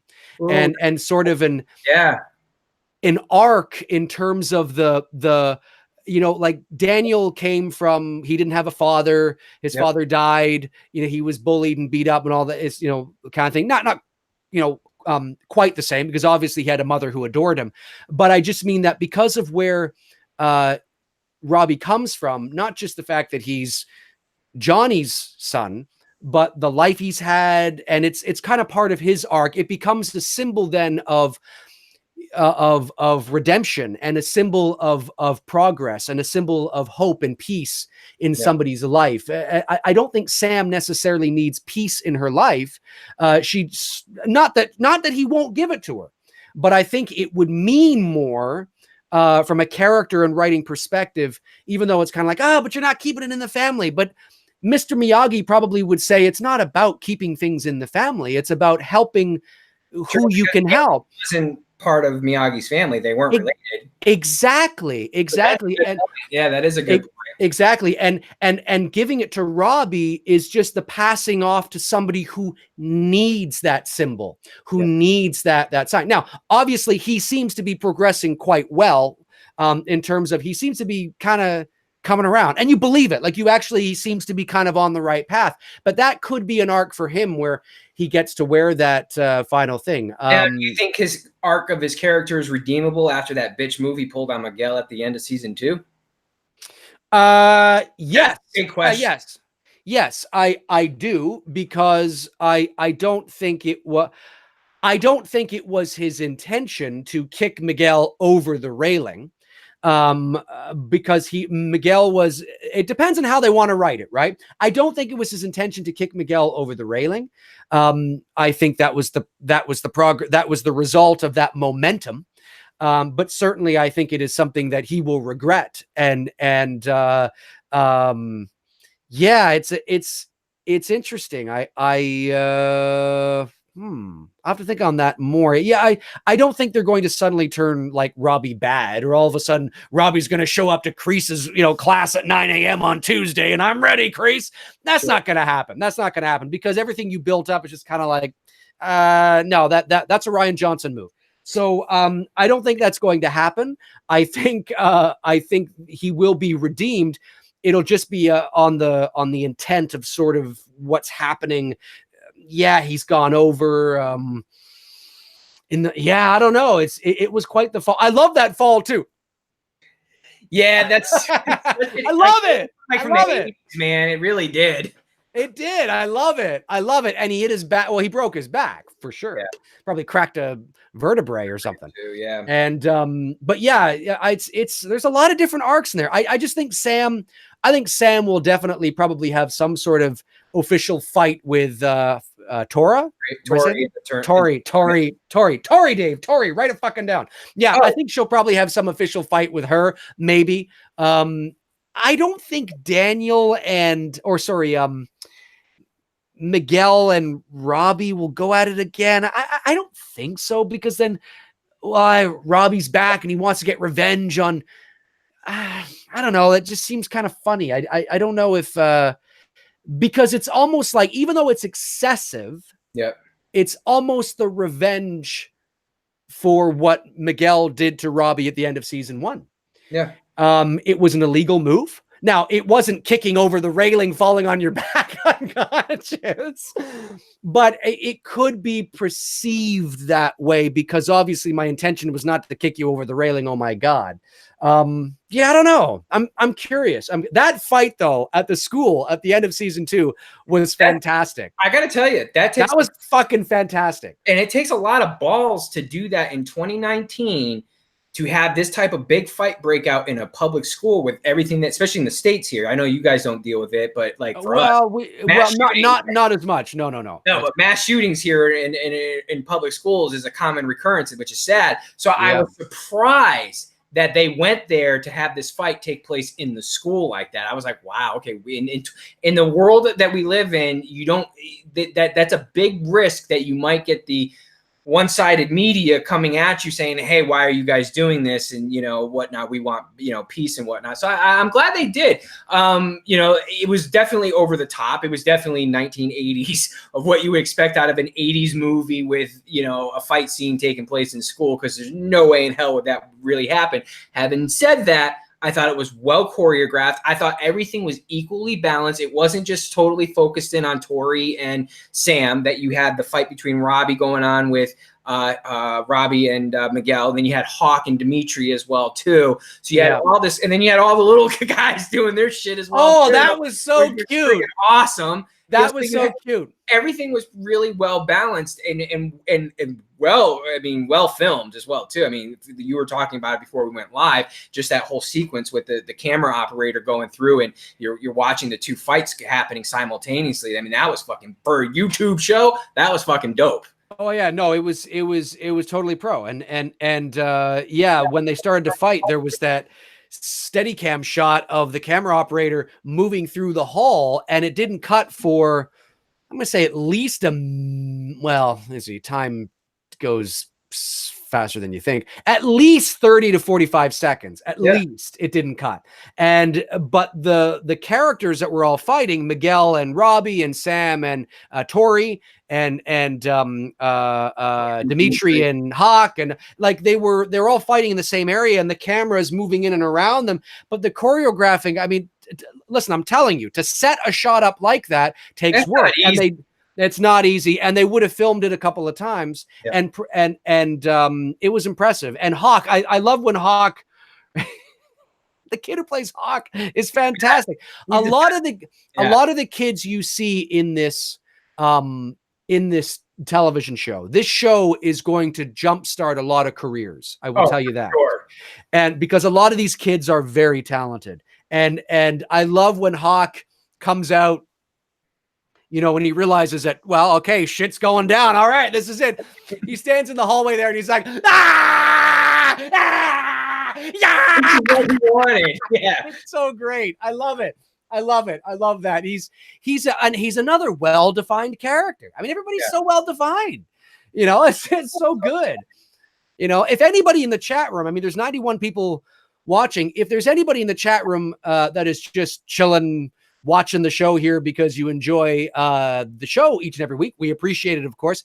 I highly recommend checking it out. Now, obviously, it is on YouTube Prime, which is a service you have to pay for. But if you have yet to sign up for YouTube Prime, I think it's about $11 a month, but your first month is free. So they don't charge you until 1 month afterwards. Okay. So you'll go to YouTube channel, they'll ask if you want to sign up for Prime. You say yes. And now you have access to it. And they say, okay, on the 28th of May, we will charge your account. But if you want to cancel anytime between now and then, you absolutely can. You just have to go to your YouTube settings and do so. But I'm just saying, for those of you that maybe haven't watched the show that we're talking about and want to watch it, go on YouTube Prime. And I think is it YouTube Prime or YouTube? What the hell is it called? Red? YouTube Prime? YouTube Red? I forget what it's called now. Prime? Yeah. Watch it, because I think you'll really enjoy the show. I think you will. I have, here in the States, I got rid of cable television. I don't have cable TV. Right. I have YouTube's TV service. So I'm paying $40 a month, but I'm getting their actual, all your cable television channels that you would pay for cable TV. On top of that, they include everything into it. So I already get it basically for free because it's part of my television cable package that it's not even cable, but whatever, it's YouTube TV anyways. Right. So if you didn't see the value in getting the $11.99 a month on YouTube's premium, if you're looking to save a few dollars, you can drop your cable TV, because I can tell you this much, right? I love YouTube TV. It's got all the channels that I want.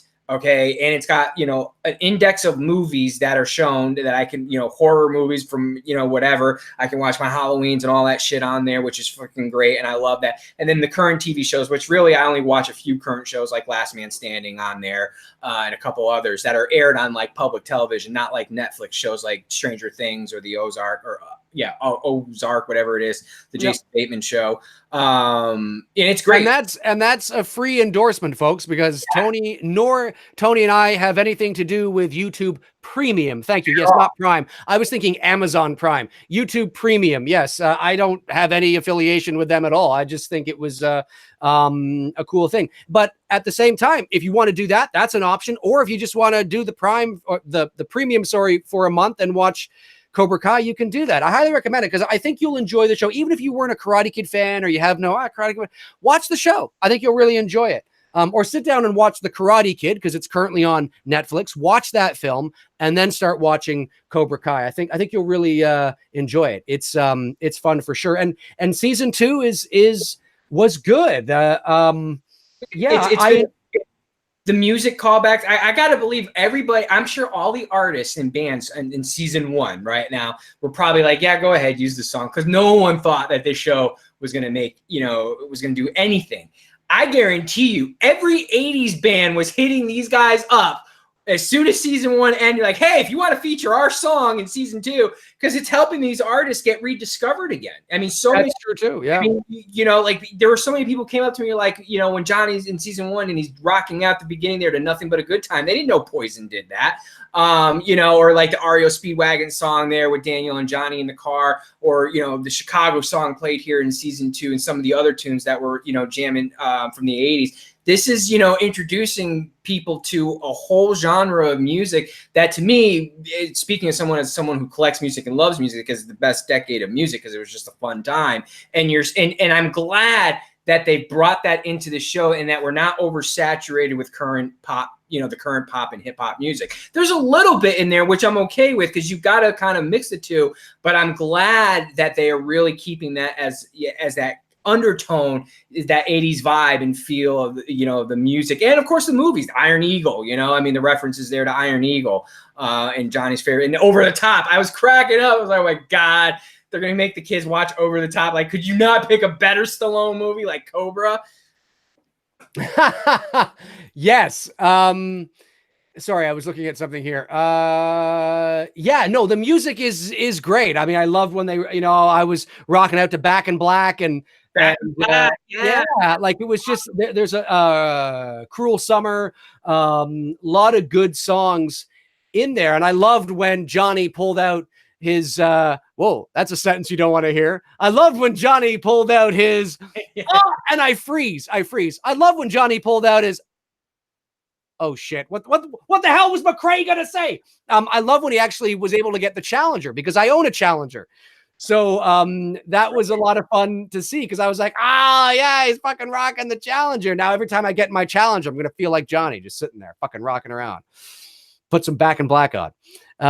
So yeah, no, and I love the way they did up the Challenger to, have the black sort of matte and, the Cobra Kai and the snake on it and things like that. Like that was a lot of fun to see as well. And it's over the top. Now, no pun there, not trying to reference the slow movie, but that's just how things were done in the 80s. Everything was just over the top, over embellished. I mean, you did it big. One of my popular phrases that I say on Instagram a lot, on Instagram stories, is you go balls to the walls. You don't half-ass it. If you're going to go all in, you go all fucking in, and you Yeah. So Absolutely. No, they've done a really good job. And like I said, although knowing the backstory of the Karate Kid will help, it's a show that can stand on its own merits. absolutely. And that is really important. And I think that was probably deliberate as to not just attract the Karate Kid fans, but to make a good show that's about the human spirit and about forgiveness and redemption and revenge and good and evil and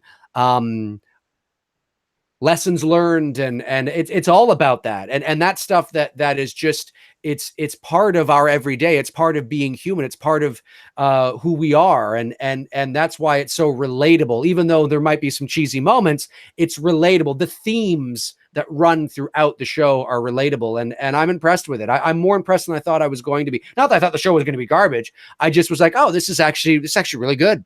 Yeah. Actually a really good show.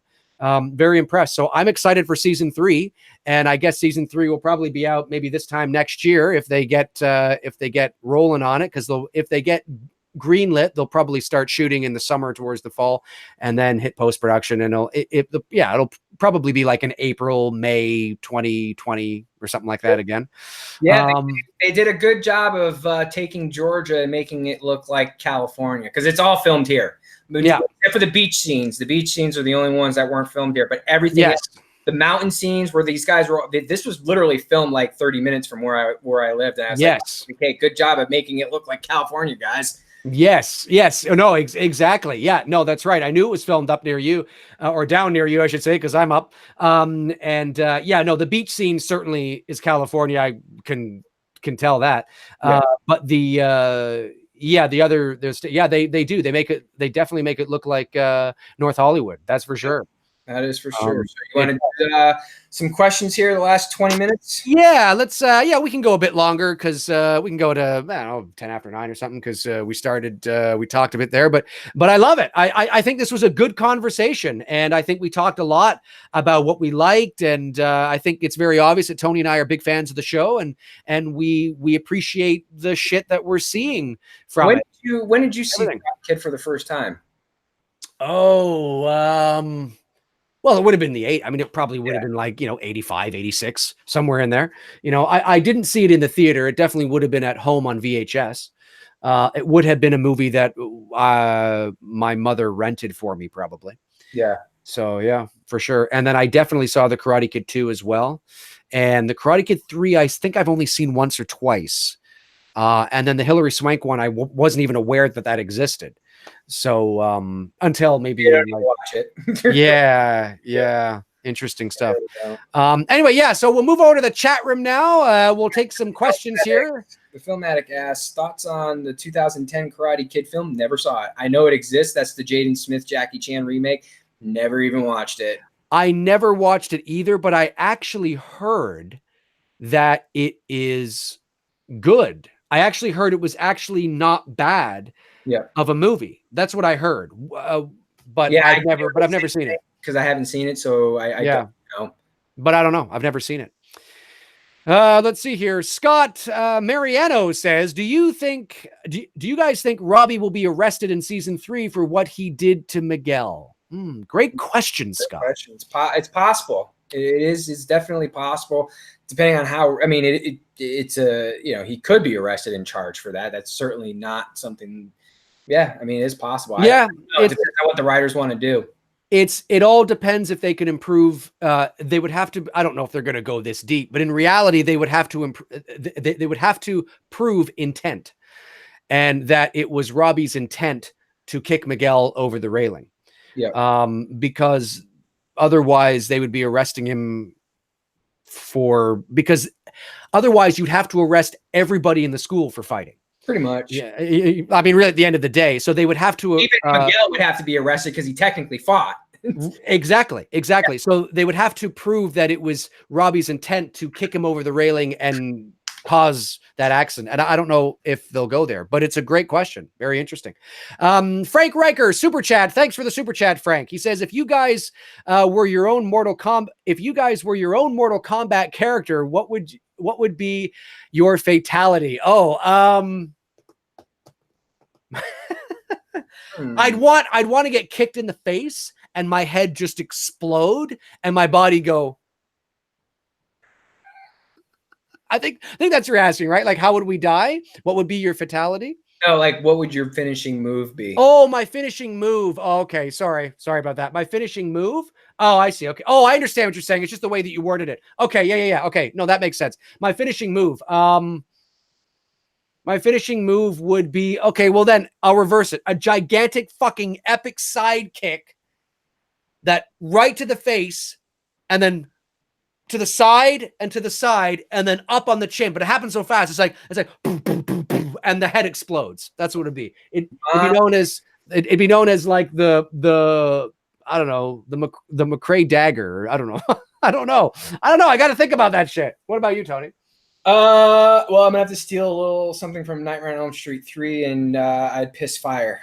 No, wait, that's Nightmare on Elm Street 4. Which one's the one where the dog pisses fire and Freddy comes back to life? Is it 4 or 3? I don't think it's. No, it's 4. It's 4 because they bury him in 3, and it's in the. Right, it's 4. It's 4. It's the beginning of 4. So I'm gonna steal that from 4, and that would be my finishing move. And it's partially Scorpion's finishing move because the fire thing. So I just pee fire on someone. So you'd pee. So here I am doing some sort of epic fucking move, and Tony is peeing fire or peeing. No, you're peeing fire? Peeing fire, pissing fire. That's my finishing move. For a minute, I thought you just would pee on people. That's peeing fire. Wouldn't that be an awesome finishing move? Have you guys seen those YouTube videos where the guy is, I mean, some of it's probably fake. Most of it probably is because you know, but have you seen the guy where he like wants to start a fight with somebody on the street, but he strips down to his underwear? Yeah. It's funny. Imagine that. That could be somebody's video. Oh yeah. Come on. Tony takes off his shit, starts peeing. You'd fucking scare everybody away. You start peeing on everybody. What the fuck, man? Oh, okay. Back to the questions. Hold on. All right. Sorry about that. All right. Tony, have you ever been to any of the shootings or anything from Adventures with Isla Tennessee Walker? I've been down in Atlanta a couple times when they were filming Infinity War and Endgame as well too. Was there, in fact, the scene that's supposed to be New York, where RDJ and Cumberbatch and Mark Ruffalo and the Asian guy, okay, there.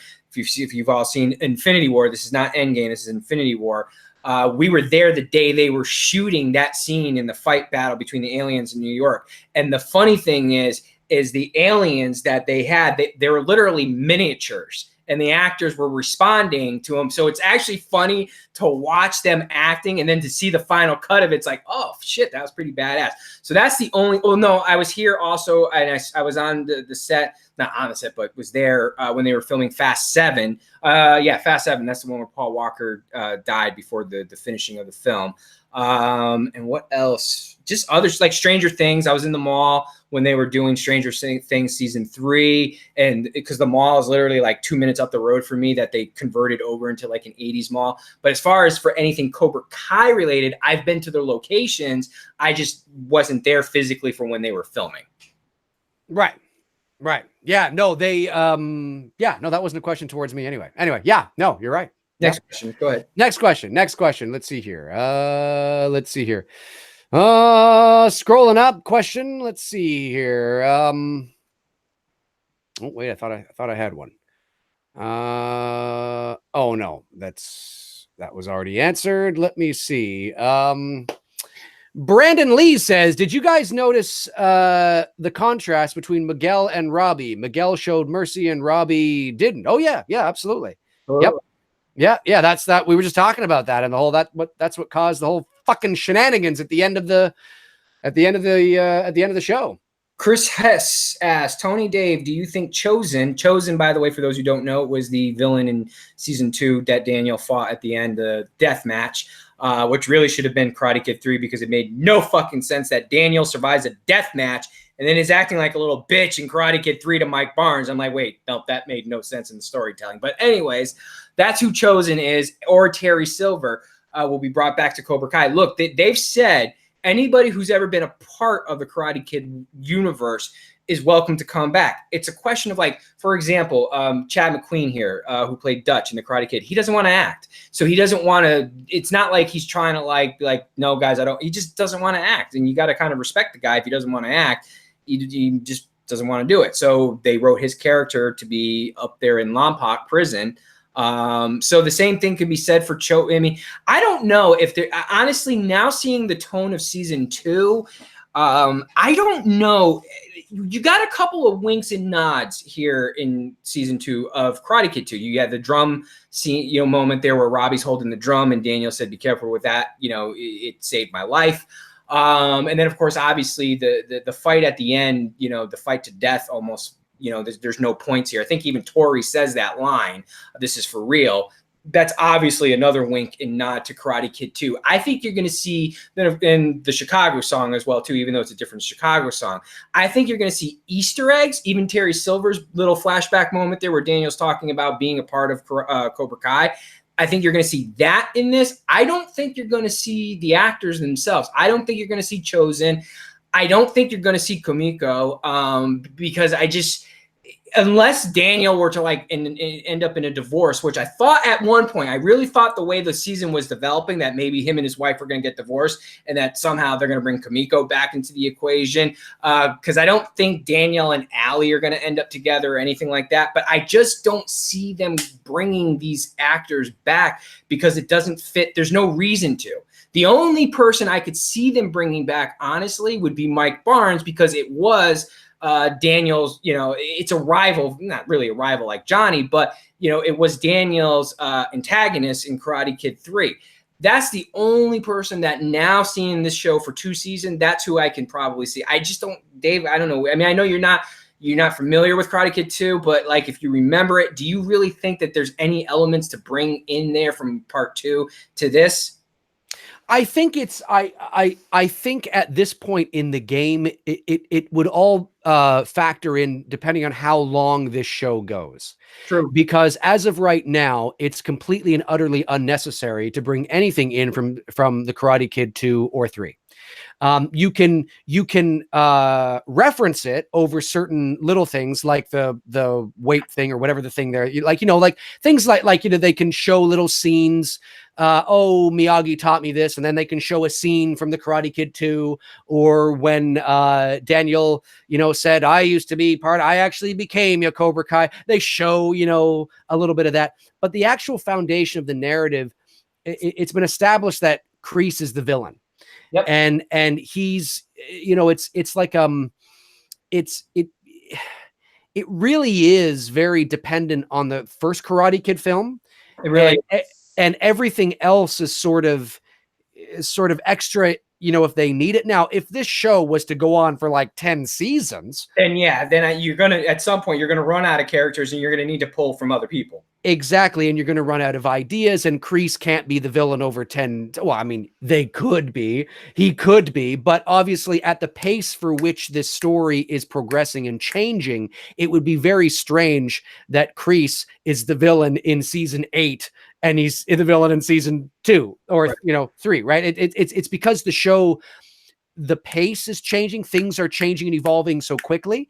So I at this point in the game, it's like what you and Cody have said before with Nightmare on Elm Street. What's the end game? What's the purpose? What would be the purpose to bring Chosen? Because Chosen really was, him and Daniel fought, and where would it go? Why? What are they going to have, another death match? Are we going to do this again? There would be no reason. Kumiko, I could see, I could see bringing her in a moment like a run-in type moment. Oh my God, Daniel and her run into each other. That would be kind of cool. Well, and here's the thing. The question is this. The question is not, do we bring back characters? The question is, how do we bring back those characters? And I don't mean how as in doing contracts and, negotiating, with their agent. I mean, what sort of relevance do the characters have? Because you can bring back a character for one episode. Right. And you can bring back a character and that character slips into the fabric of the narrative and becomes a regular. Like Kreese has slipped into the fabric of the narrative. But why? because he represents the reason Johnny is the way he is. He's part of the problem. He's part of the fabric that made Johnny who he was. He's part of the fabric that built this thing called Cobra Kai that destroyed children's lives. So to bring him as a big baddie into the show to bring him back for one episode and then he's gone does seem kind of weird. The question here then becomes, and you can answer this, is the villain, quote unquote, from season 3, The Karate Kid 3, would it be necessary to bring him back for any reason? Is there any unfinished business that Daniel would have with him that would warrant bringing him back as a main player? Or is there any reason to bring back the villain from, The Karate Kid 2 as a main player? Or is it somebody that he could run into at the grocery store, have an exchange with, and then, okay, we're satisfied? There's a specific reason why Kreese is back. There's more at stake. There's more there that Kreese represents, potentially. But you can answer that probably better than I could. Chosen from 2, no. But Mike Barnes from 3, yes. There is a story arc there that could be told in that, Mike Barnes had a lot offered on the table to him. He had, percentage of the Cobra Kai dojo, he was his own dojo. He lost all of that when Daniel beat him. So it would be interesting to see the backlash, what happened to Mike Barnes because of that, where he loses everything. Does he have this, hatred towards LaRusso, and all he cares about is, finding his opportune moment to try to bring LaRusso down? So yes, of the outside villains that are still out there that, we haven't tackled or we haven't seen, his character you could bring back and tell a proper story.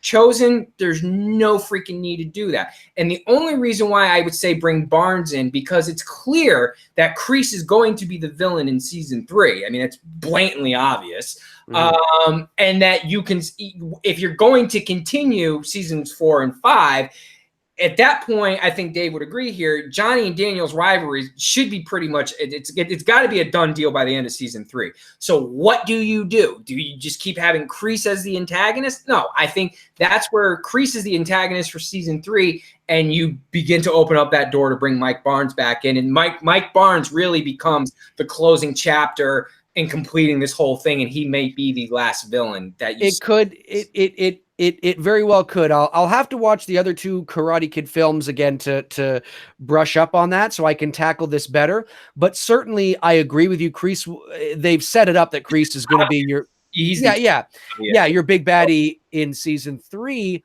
But you're right. I mean, eventually the rivalry between Daniel and Johnny will have to sort of dissolve itself. But the important thing is that when you dissolve it, like I said, their characters cannot change. Right. So just because, you're not going to see them buddies hanging out, laughing and best buds, because they're 2 different people personality wise. And I think the fans will accept that the rivalry is gone, or the rivalry's been resolved, or the rivalry's been, they've accepted each other and they've moved on and they've grown, if we see that in those characters, and their characters don't suddenly change all of a sudden like they're happy-go-lucky taking vacations to Bali. I mean, that's not going to happen between Daniel and Johnny, but there can be sort of like okay, yeah, we're cool. Yeah, okay.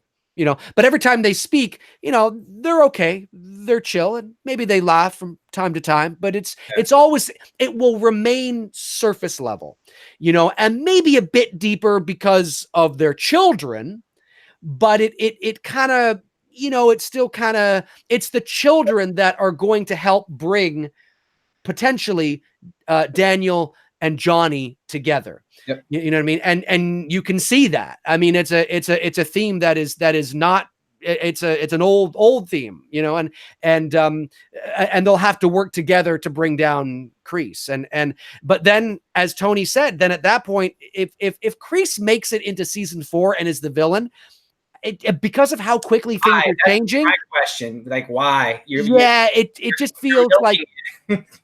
Exactly. It just feels like the pace of the show, if you watch it, for those of you that haven't seen it, the things change quite quickly. It would seem exhaustive to have him as a scene. I mean, look, Stranger Things which is a very heavily involved. There's a lot of shit going on in that show. Yep. The Duffer Brothers, so to speak. They're not actually brothers, but they call themselves that. At least I don't think they are. They have 2 different last names anyway.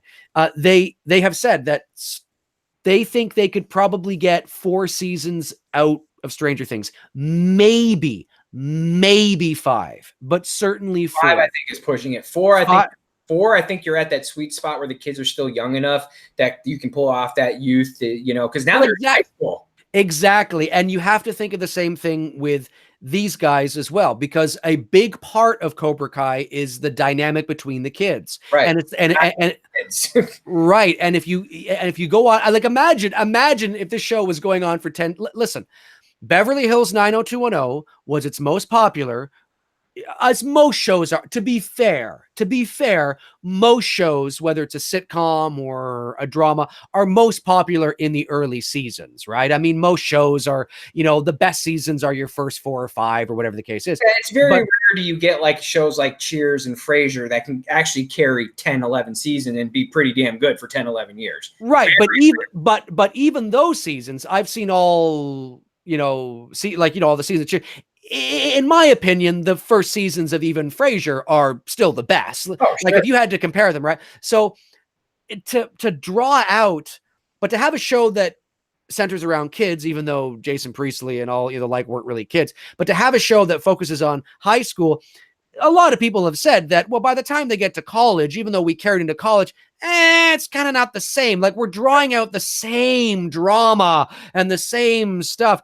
And they didn't have karate to keep it going. So when you have Cobra Kai, these kids are in high school. They're 16, 17. Cobra Kai is not a 10-season show.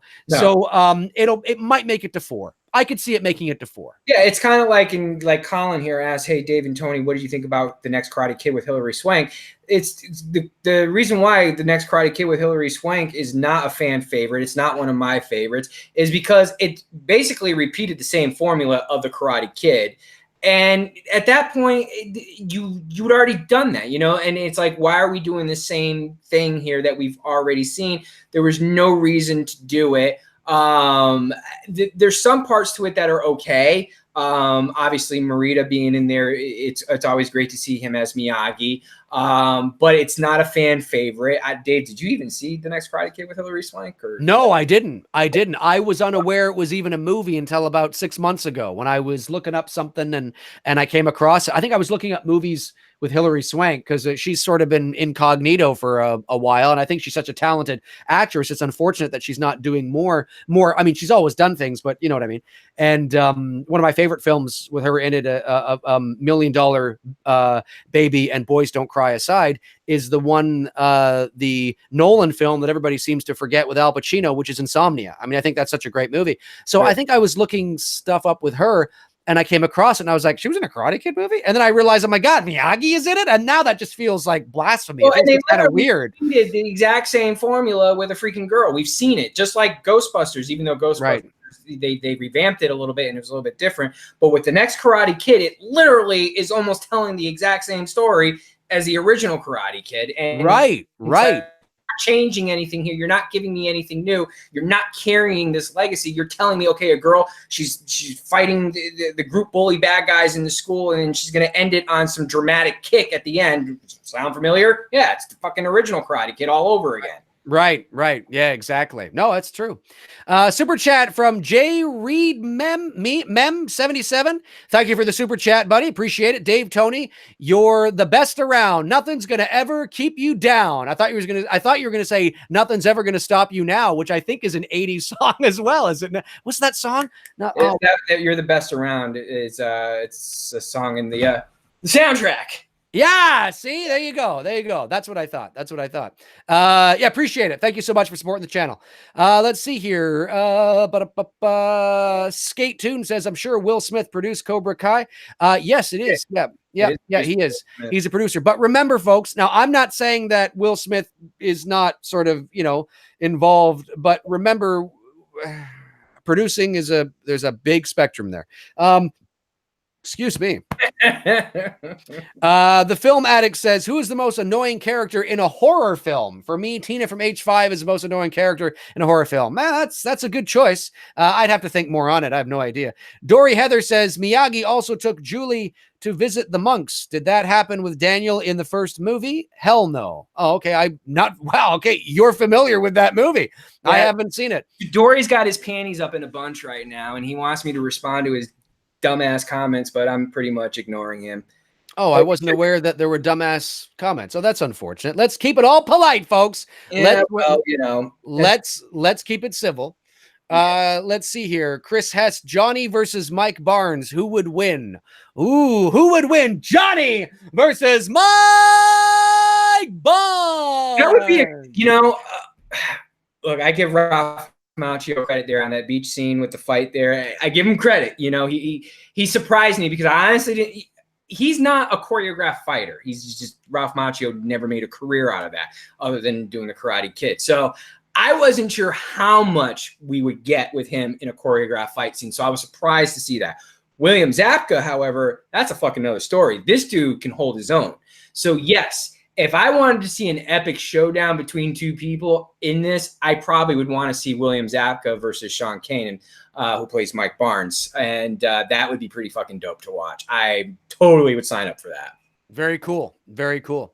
The iGirl asked a question here. I think it was the iGirl, and I didn't want to ignore that because I'm going to grab it here in a second. Oh, yeah, Tony, let's see that Pamela head up close. That's right. Oh, yeah, that's right. I forgot to ask you about that. That's fucking awesome.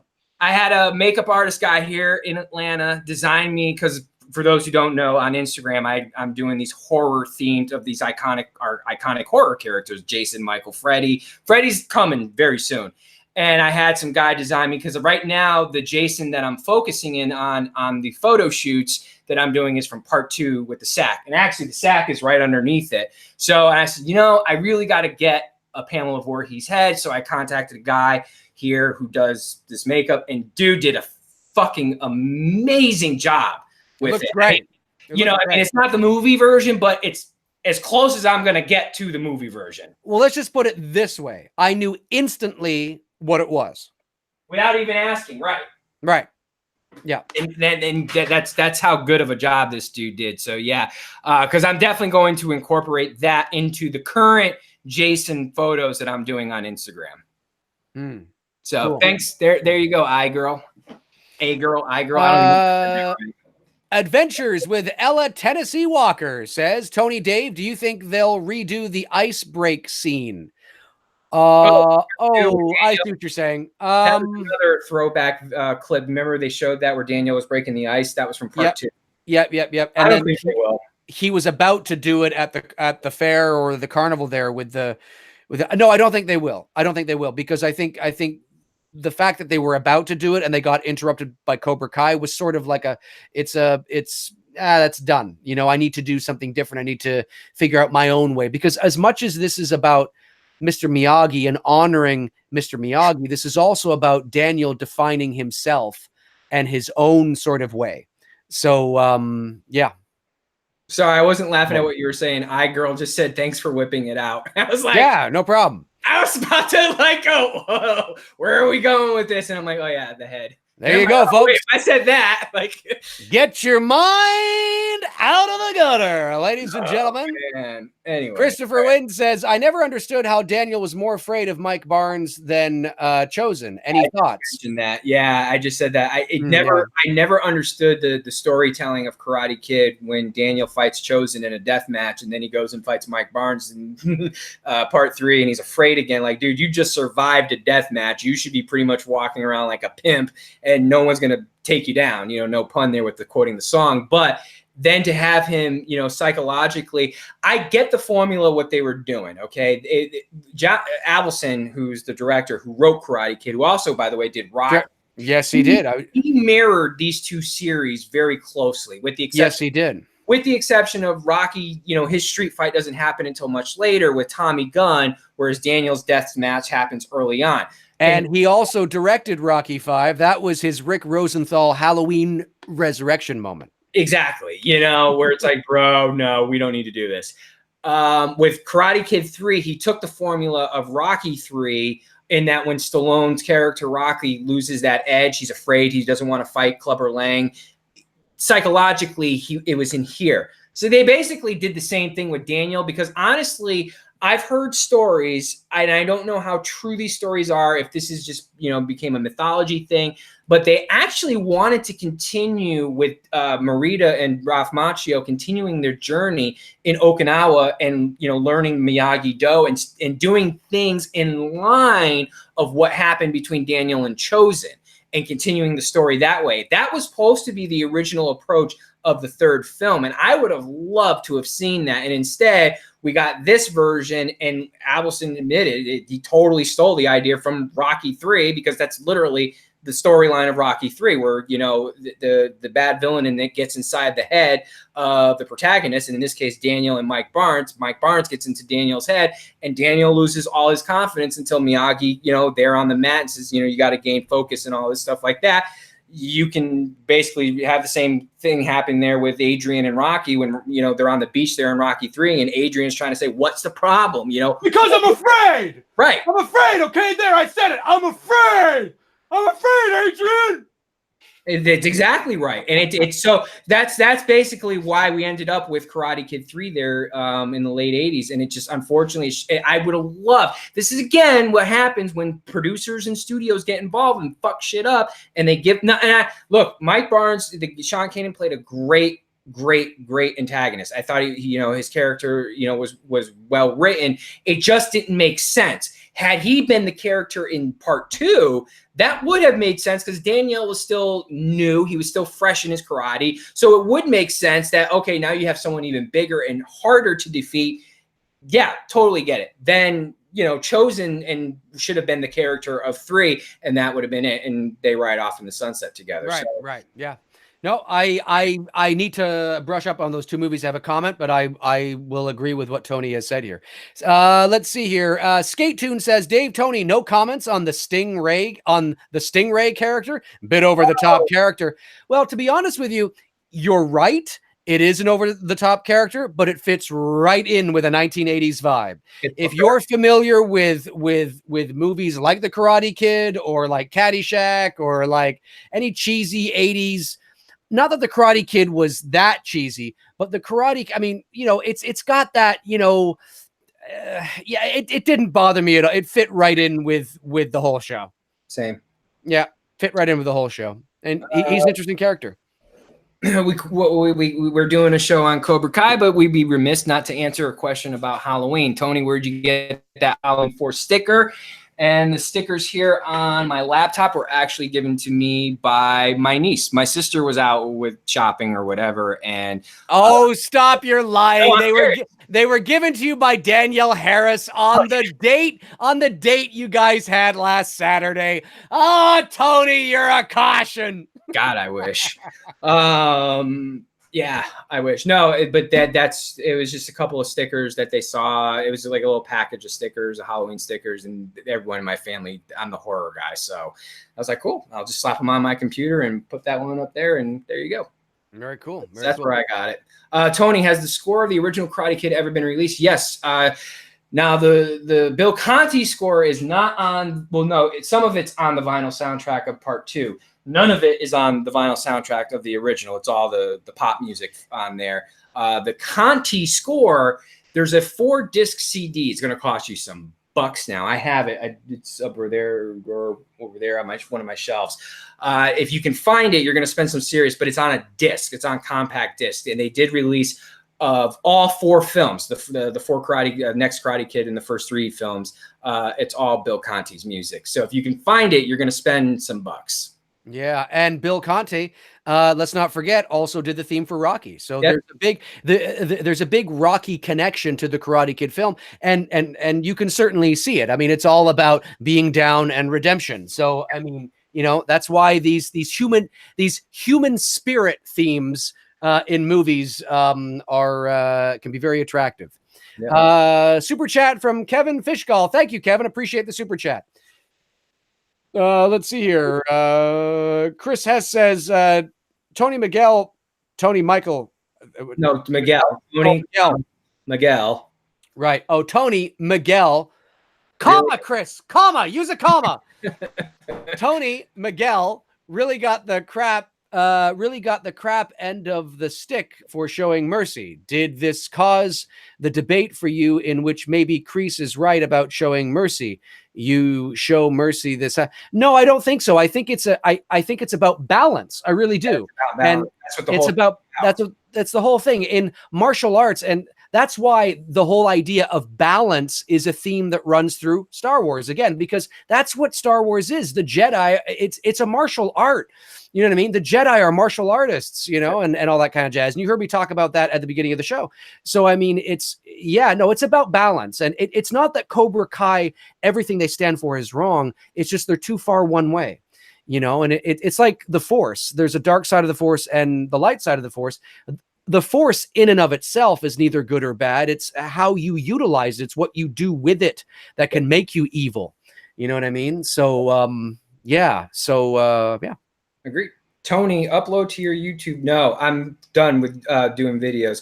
I don't mean that to be negative. I do commercial photography Monday through Friday with my clients, sometimes Saturday, and then the content that I'm creating on Instagram, and then doing this show on Sunday with Dave.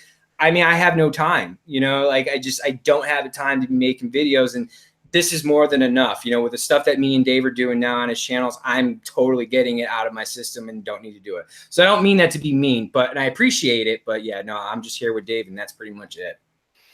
There you go, folks. Super chat from Dr. Splinter. Thank you, Dr. Splinter, Master Splinter from The Secret of the Ooze. Kevin Fishgull, super chat. Thank you, Kevin. Stingray with 240s duct tape to his hands. Yeah, right. Unable to open the door when the cops came, killed me. Oh, shit. Yeah, that was funny. That was a funny scene. Yeah. That was a funny scene. It's so like, again, I mean, it's a little over the top in terms of the presentation, but it's like watching an 80s high school movie. And sometimes it's really fun, especially for those that have the perspective. Let's see. Hey, Dave. I'm going to take a picture of this because I think I'm still alive and he's frozen. There you go. I'm going to send that to you. I love it. Was I frozen like this? Pretty much. But here's the funny thing. Imagine somebody being frozen like this. What would I have been doing to even freeze like that? That's what's funny about it. Seeing in the lighter, no. I'll just send it to you in a text. Yeah, just fucking text it to me. All right, let's see here. Nick says, hey, Dave, have you or your girlfriend started to watch the show What We Do in the Shadows yet? It's from the writers, producers, director of her Flight of the Conchord show. Oh, that's right. You remember I said that she really liked that show? No, I've never heard of What We Do in the Shadows. I will look it up and see if it's something that she might be interested in. Thank you, Nick. Appreciate that. Dave, when will you upload your ideas for the sequel to Halloween 2018? Damn it. Never. Suckers. No. It's going to come. It's just that I have a lot on the plate as well. So, but it is coming. I get asked this every week and I have to keep saying it's coming. but it is going to come. One day it'll be up online. You'll be like, oh, fuck, shit. Woo! Break out the Doritos, pizza, and beer, and you'll be sitting listening to it. It's going to happen. It's going to happen, Christopher. It's going to happen. Let's see here. Yeah, we'll go a little bit longer. Isla, Tennessee Walker. Eye of the Tiger was written for, that's right. Eye of the Tiger was written for Karate Kid. That is a little trivia fun fact. Did you know that? Yes, I did know that, actually. I totally forgot about that. It actually worked out perfect because they ended up going with which Survivor wrote Moment of Truth, which ends up being the ending theme-ish. Well, no, Moment of Truth is actually the key theme song throughout the movie because it's the underscore that Bill Conti does with it. And then Survivor does their version of it at the end of the film. And I think it worked out best. Eye of the Tiger totally fits Rocky. I'm trying to picture now in my mind, like the training montage, right, with Miyagi and Daniel, and like trying to picture Eye of the Tiger playing versus that beautiful flute by Bill Conti. And it's just like, no, I think they made the right choices. Yeah, I agree. Eye of the Tiger works really well in Rocky 3. So, I totally agree. All right, we'll go a few more minutes here. Let's see. MM says, hey, Tony or Dave, have either of you seen Breaking Bad? No, I haven't watched Breaking Bad. I hear it's a great show, but I just never really watched it. Tony? I've never seen it. Okay, cool. What? Yeah, I know. I'm not a big, like, the other than watching the old TV shows that we grew up with, and I've mentioned here, the current stuff that, when I say current, I know Breaking Bad is off the air now, but it's in the last 15 years. In the current television world, I watch Last Man Standing, Stranger Things, The Ozark. I'm trying to think what else. That pretty much is it. I'm not a big TV person, you know. I don't, between doing photo shoots and creating my stuff on Instagram and just everything else, like, I don't have a lot of time to just sit down and just watch television.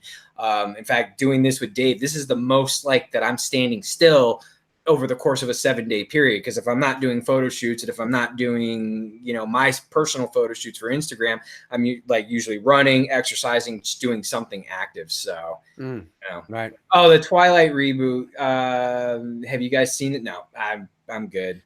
No, I watched one episode, but that's it. Yeah, I saw part of that, and like I literally got turned out like within like the first half of that episode, and I'm like, nope, this is not gonna work for me. Yeah, no, I know what you mean. And that's no at Jordan Peele. He's a great, you know, I love Us and I love Get Out, but it's just not hitting it. I just didn't feel it. Right. Yep. No, I understand. All right, we'll go another 4 minutes. We'll go another 4 minutes and 9:20, and then we'll call it, because I got Christopher Wayne, Tony, did you collect the Karate Kid? Well, I wouldn't call those toys, because that's a vinyl. Those are vinyl records. And then the books I have back there. That's pretty much it. And then the headbands. The headbands I got recently. Those, because you couldn't find them in the 80s at all. The only thing that I could get in the 80s were the vinyl soundtracks and the novels that I have back there. But these guys, this is in the last few years. And like this shirt I got, I don't know, a couple months ago as well too, because of the resurgence of the popularity of Karate Kid.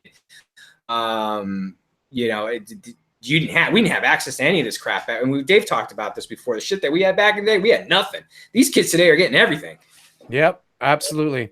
MM says Carpenter or Romero. I've been asked that before, and that's a tough one, because Romero, by and large, is a zombie guy.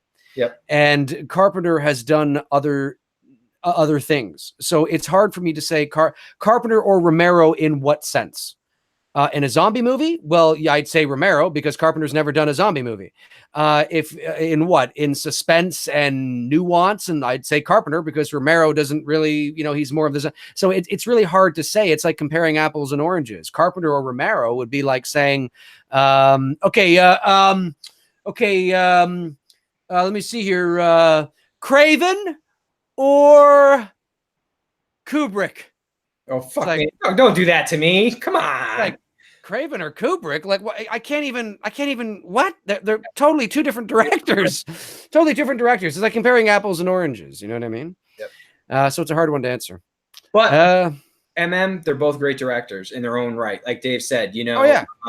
Romero, you know, you want to get into the zombie stuff, you know, or some of his other movies that he did, Season of the Witch and some other crazies. As well too, just different style, different take. You know, Carpenter, same thing. You know, and yeah, like Dave said, it's like asking, you know, Kubrick versus Craven. Like, you know, there's two different ways of approaching how these guys told stories. You know, everyone has a different vision. That was a question I had this week. I'll ask this now. Devin had asked me this, and this would be a good question to take on my Instagram. Here we go. Can you ask this question on your show with Dave? Why do you have to have a director and a cinematographer? Why can't the director do everything together? Do you want me to start with that and then you piggyback off of me? Because it's a great question. It's a great question. Very, very easy way to do it. So here we go. We're going to play pretend. Dave's the director. I'm his cinematographer. Okay. Dave is in charge of the show. Dave and I are going to sit down pre-production, and we are going to lay out the shots. This is Dave's vision for his story that he wants to tell. Okay, Tony, I want a tight shot for this scene here. I don't want to have the typical over-the-shoulder conversation shots. What I would prefer instead is a wide establishing shot and whatever you feel as far as the tight shots you can get. Then it's on me, the cinematographer, to lay out and block the shots as well too with the staff of people that I have under me. We're going to set it up. We're going to try various lenses and whatnot, various apertures, also going to be hinged upon the lighting scenario that we're going to do as well too. Do we want to blow out the background and open up the aperture? The aperture, basically think of it as your eyeball. The darker the room gets, the eyeball is going to close. The brighter the room, reverse what I'm saying. The darker the room gets, the wider your eye is going to get. The brighter the room gets, the smaller your pupil gets. That's basically more or less. So we're going to have all this set up and ready to go. We're going to test out lenses. We're going to, pretend actors on set before everything goes. Then when the day comes for the shooting, it is my responsibility, not Dave's responsibility, to make sure we are getting everything, the lens that we're using, the f-stop and all this stuff. The lighting is all situated. That is the cinematographer's job. Dave's job and his main focus should be only on the actors and the performances that the actors are doing, so that we make sure that we're getting the type of movie that we are trying to make. Because if Dave has to sit there as a director and worry about, okay, where's my f-stop at? Okay, where do I want to do this with the camera, lens now? Do I want to go from an 85 to a 55, or do I want to go from a 55 to a 125? Dave doesn't need to be worrying about that, because he's already got a shit. If he were to do that, it would affect ultimately the project. Yeah, I agree. The simple answer is because the most important relationship a director has is with his DP, which stands for Director of Photography. Right. Everything Tony said is right, and the primary job of a director is to get the best performances out of his actors. Most directors work so closely with their director of photography that directors know the vision they want. They can look through the camera, they can sit behind the camera, they can even set up a shot through the camera and lens and kind of show his DP, well, that's kind of, what I'm thinking about there, things like that. But the simple explanation, I mean, everything Tony said is right. And really you can, simplify it down, is that everybody has different specializations, and not everybody can do everything. Look, if you're doing an amateur home movie and you want to, or you're doing a small little independent thing and you want to do everything, that's fine. But when you're doing a major motion picture, which costs millions upon millions of dollars to make, you have people that they specialize in this. It's like having, you have an oncologist and you have a neurosurgeon and you have all different kinds of specializations with doctors. It's not that your neurosurgeon wouldn't be able to diagnose you having a cold, because you learn the basics of everything and then you go off into specialization. So it's not that a DP wouldn't necessarily be able to direct a scene, or a director wouldn't necessarily be able to get behind the camera and make a few, adjustments or kind of look at it, because they have the basic understanding of what's going on. But then there are those who specialize in their chosen fields, because that's all they do every day. That's it. That's all they do. So they have the deeper knowledge and understanding of what, like as Tony said, the lenses and are we shooting on digital or film? Oh, the lighting as well. The lighting as well, and then you have your, all your grips, who work under you, and, the handle, and then you got your key grip, and then it's just. Now imagine if you, as a director, Dave, you're doing all that shit. If I had to do all that, are you fucking insane? Now I get final approval. Yes. I get final say, where I will walk onto set and I'll say, yes, Tony, you've done, yes, this is, and he'll let me look through the lens, and we'll have the monitor and we'll be looking at it, and we'll look at the lighting, and yes. And he'll show me the shots. We'll walk through the shot. Maybe the dolly tracks are, set up, and we're walking through it. We're going through rehearsals and things like that. And if it's something I don't like, I'll say, not quite there. I'm not feeling it. And then Tony, and then we have to communicate and work together to get down to the vision of what the director wants. But at the end of the day, if I had to also do everything else, or also shoot the movie, I can't be shooting the movie, and paying attention to the performances. No, you could. It's impossible. It's impossible, because what the DP is looking for, what the DP is paying attention to, is everything but the performances. Pretty much. The DP is paying attention. What the director is paying attention to should be everything all about the performances. So it's that tandem, right? So like the DP has to make sure that the angles are right, have to make sure that the lighting is right, have to make sure that when, he's paying attention, okay, it's, we're going to come over here with a shot and we're going to zoom up. He's got to pay attention that he's getting that shot right. He doesn't give a fuck what's happening with the actor. Yep. He or she, I should say, knows what's going on and can hear them and know if the performance is, but it's up to the director to pay attention if it, is it the performance that I'm getting? And it's up to the DP to make sure that the visual performance is solid as well. And sometimes it is, and sometimes it's not, and you got to do it over again. So it's really a team effort. The simple answer is that not everybody can do everything, and that's why you have specializations. Yeah. Great question, though. Really good. Yeah, fantastic question. Hopefully that was a satisfying answer from both of us. So yes. You want to grab another question? Yeah, we'll go to 9:30. We'll go to 9:30. 5 more minutes. All right. A lot of Halloween 4 here. What's going on? Did I miss? I don't know. Well, I guess because you have Halloween 4 in the background there. Southpaw 84 says Halloween 4 is the best in the entire series. No other H film has Michael crawling on a rooftop climbing. Tony, you were typing it, you son of a bitch. Southpaw, a lot of people would agree with you. Let's see here. Excuse me. What's your next 2 guys and some bullshit topic going to be? Well, we actually got some cool ideas.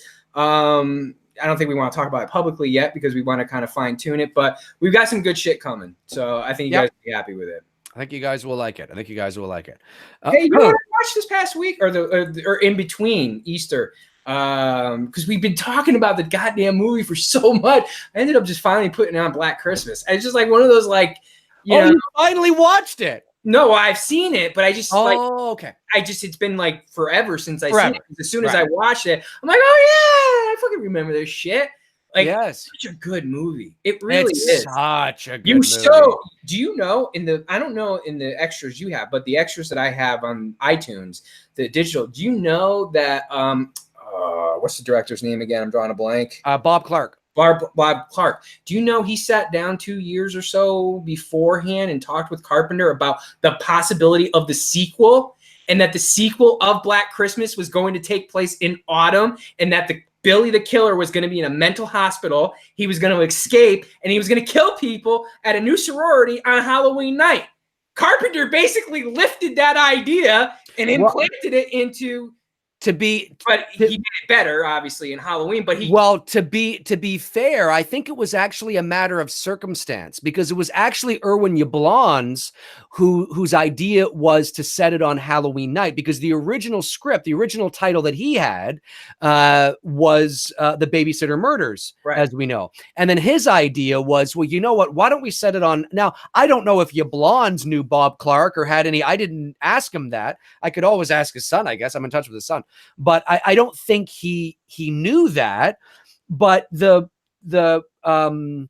Irwin just thought it would have been cool to actually set it on Halloween. And why don't we call the movie Halloween? Because there's never been a movie in history that has been actually called Halloween. The title hadn't been used before in this way in terms of movies. So I suspect that it was just a huge coincidence.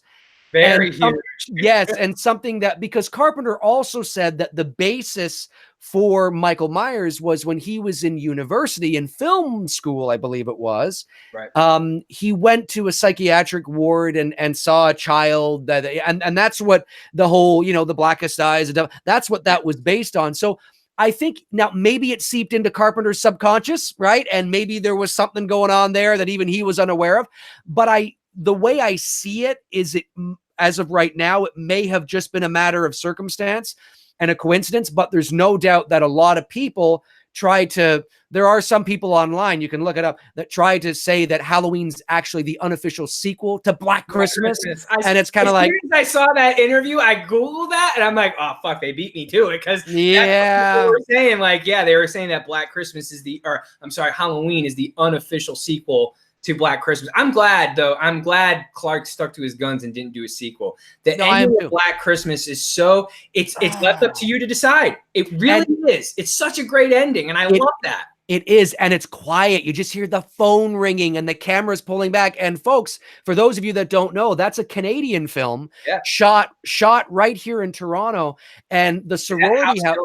The sorority house is still there. And one of these days I'm gonna go over to the house and just take some pictures. I don't know how close. I don't know if it's still a sorority house or even if it was at the time. I can't remember if it actually was at the time or if it was just. It might not have been. It might have. I have to look up the details. It might have been something that was just used as that.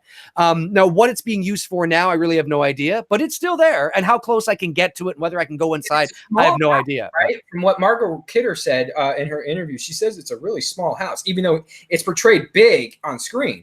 Right. It's not big. Oh no. It's bigger than like the Myers house. Yeah. But I mean it's not as big as you would think. Yeah. But it's a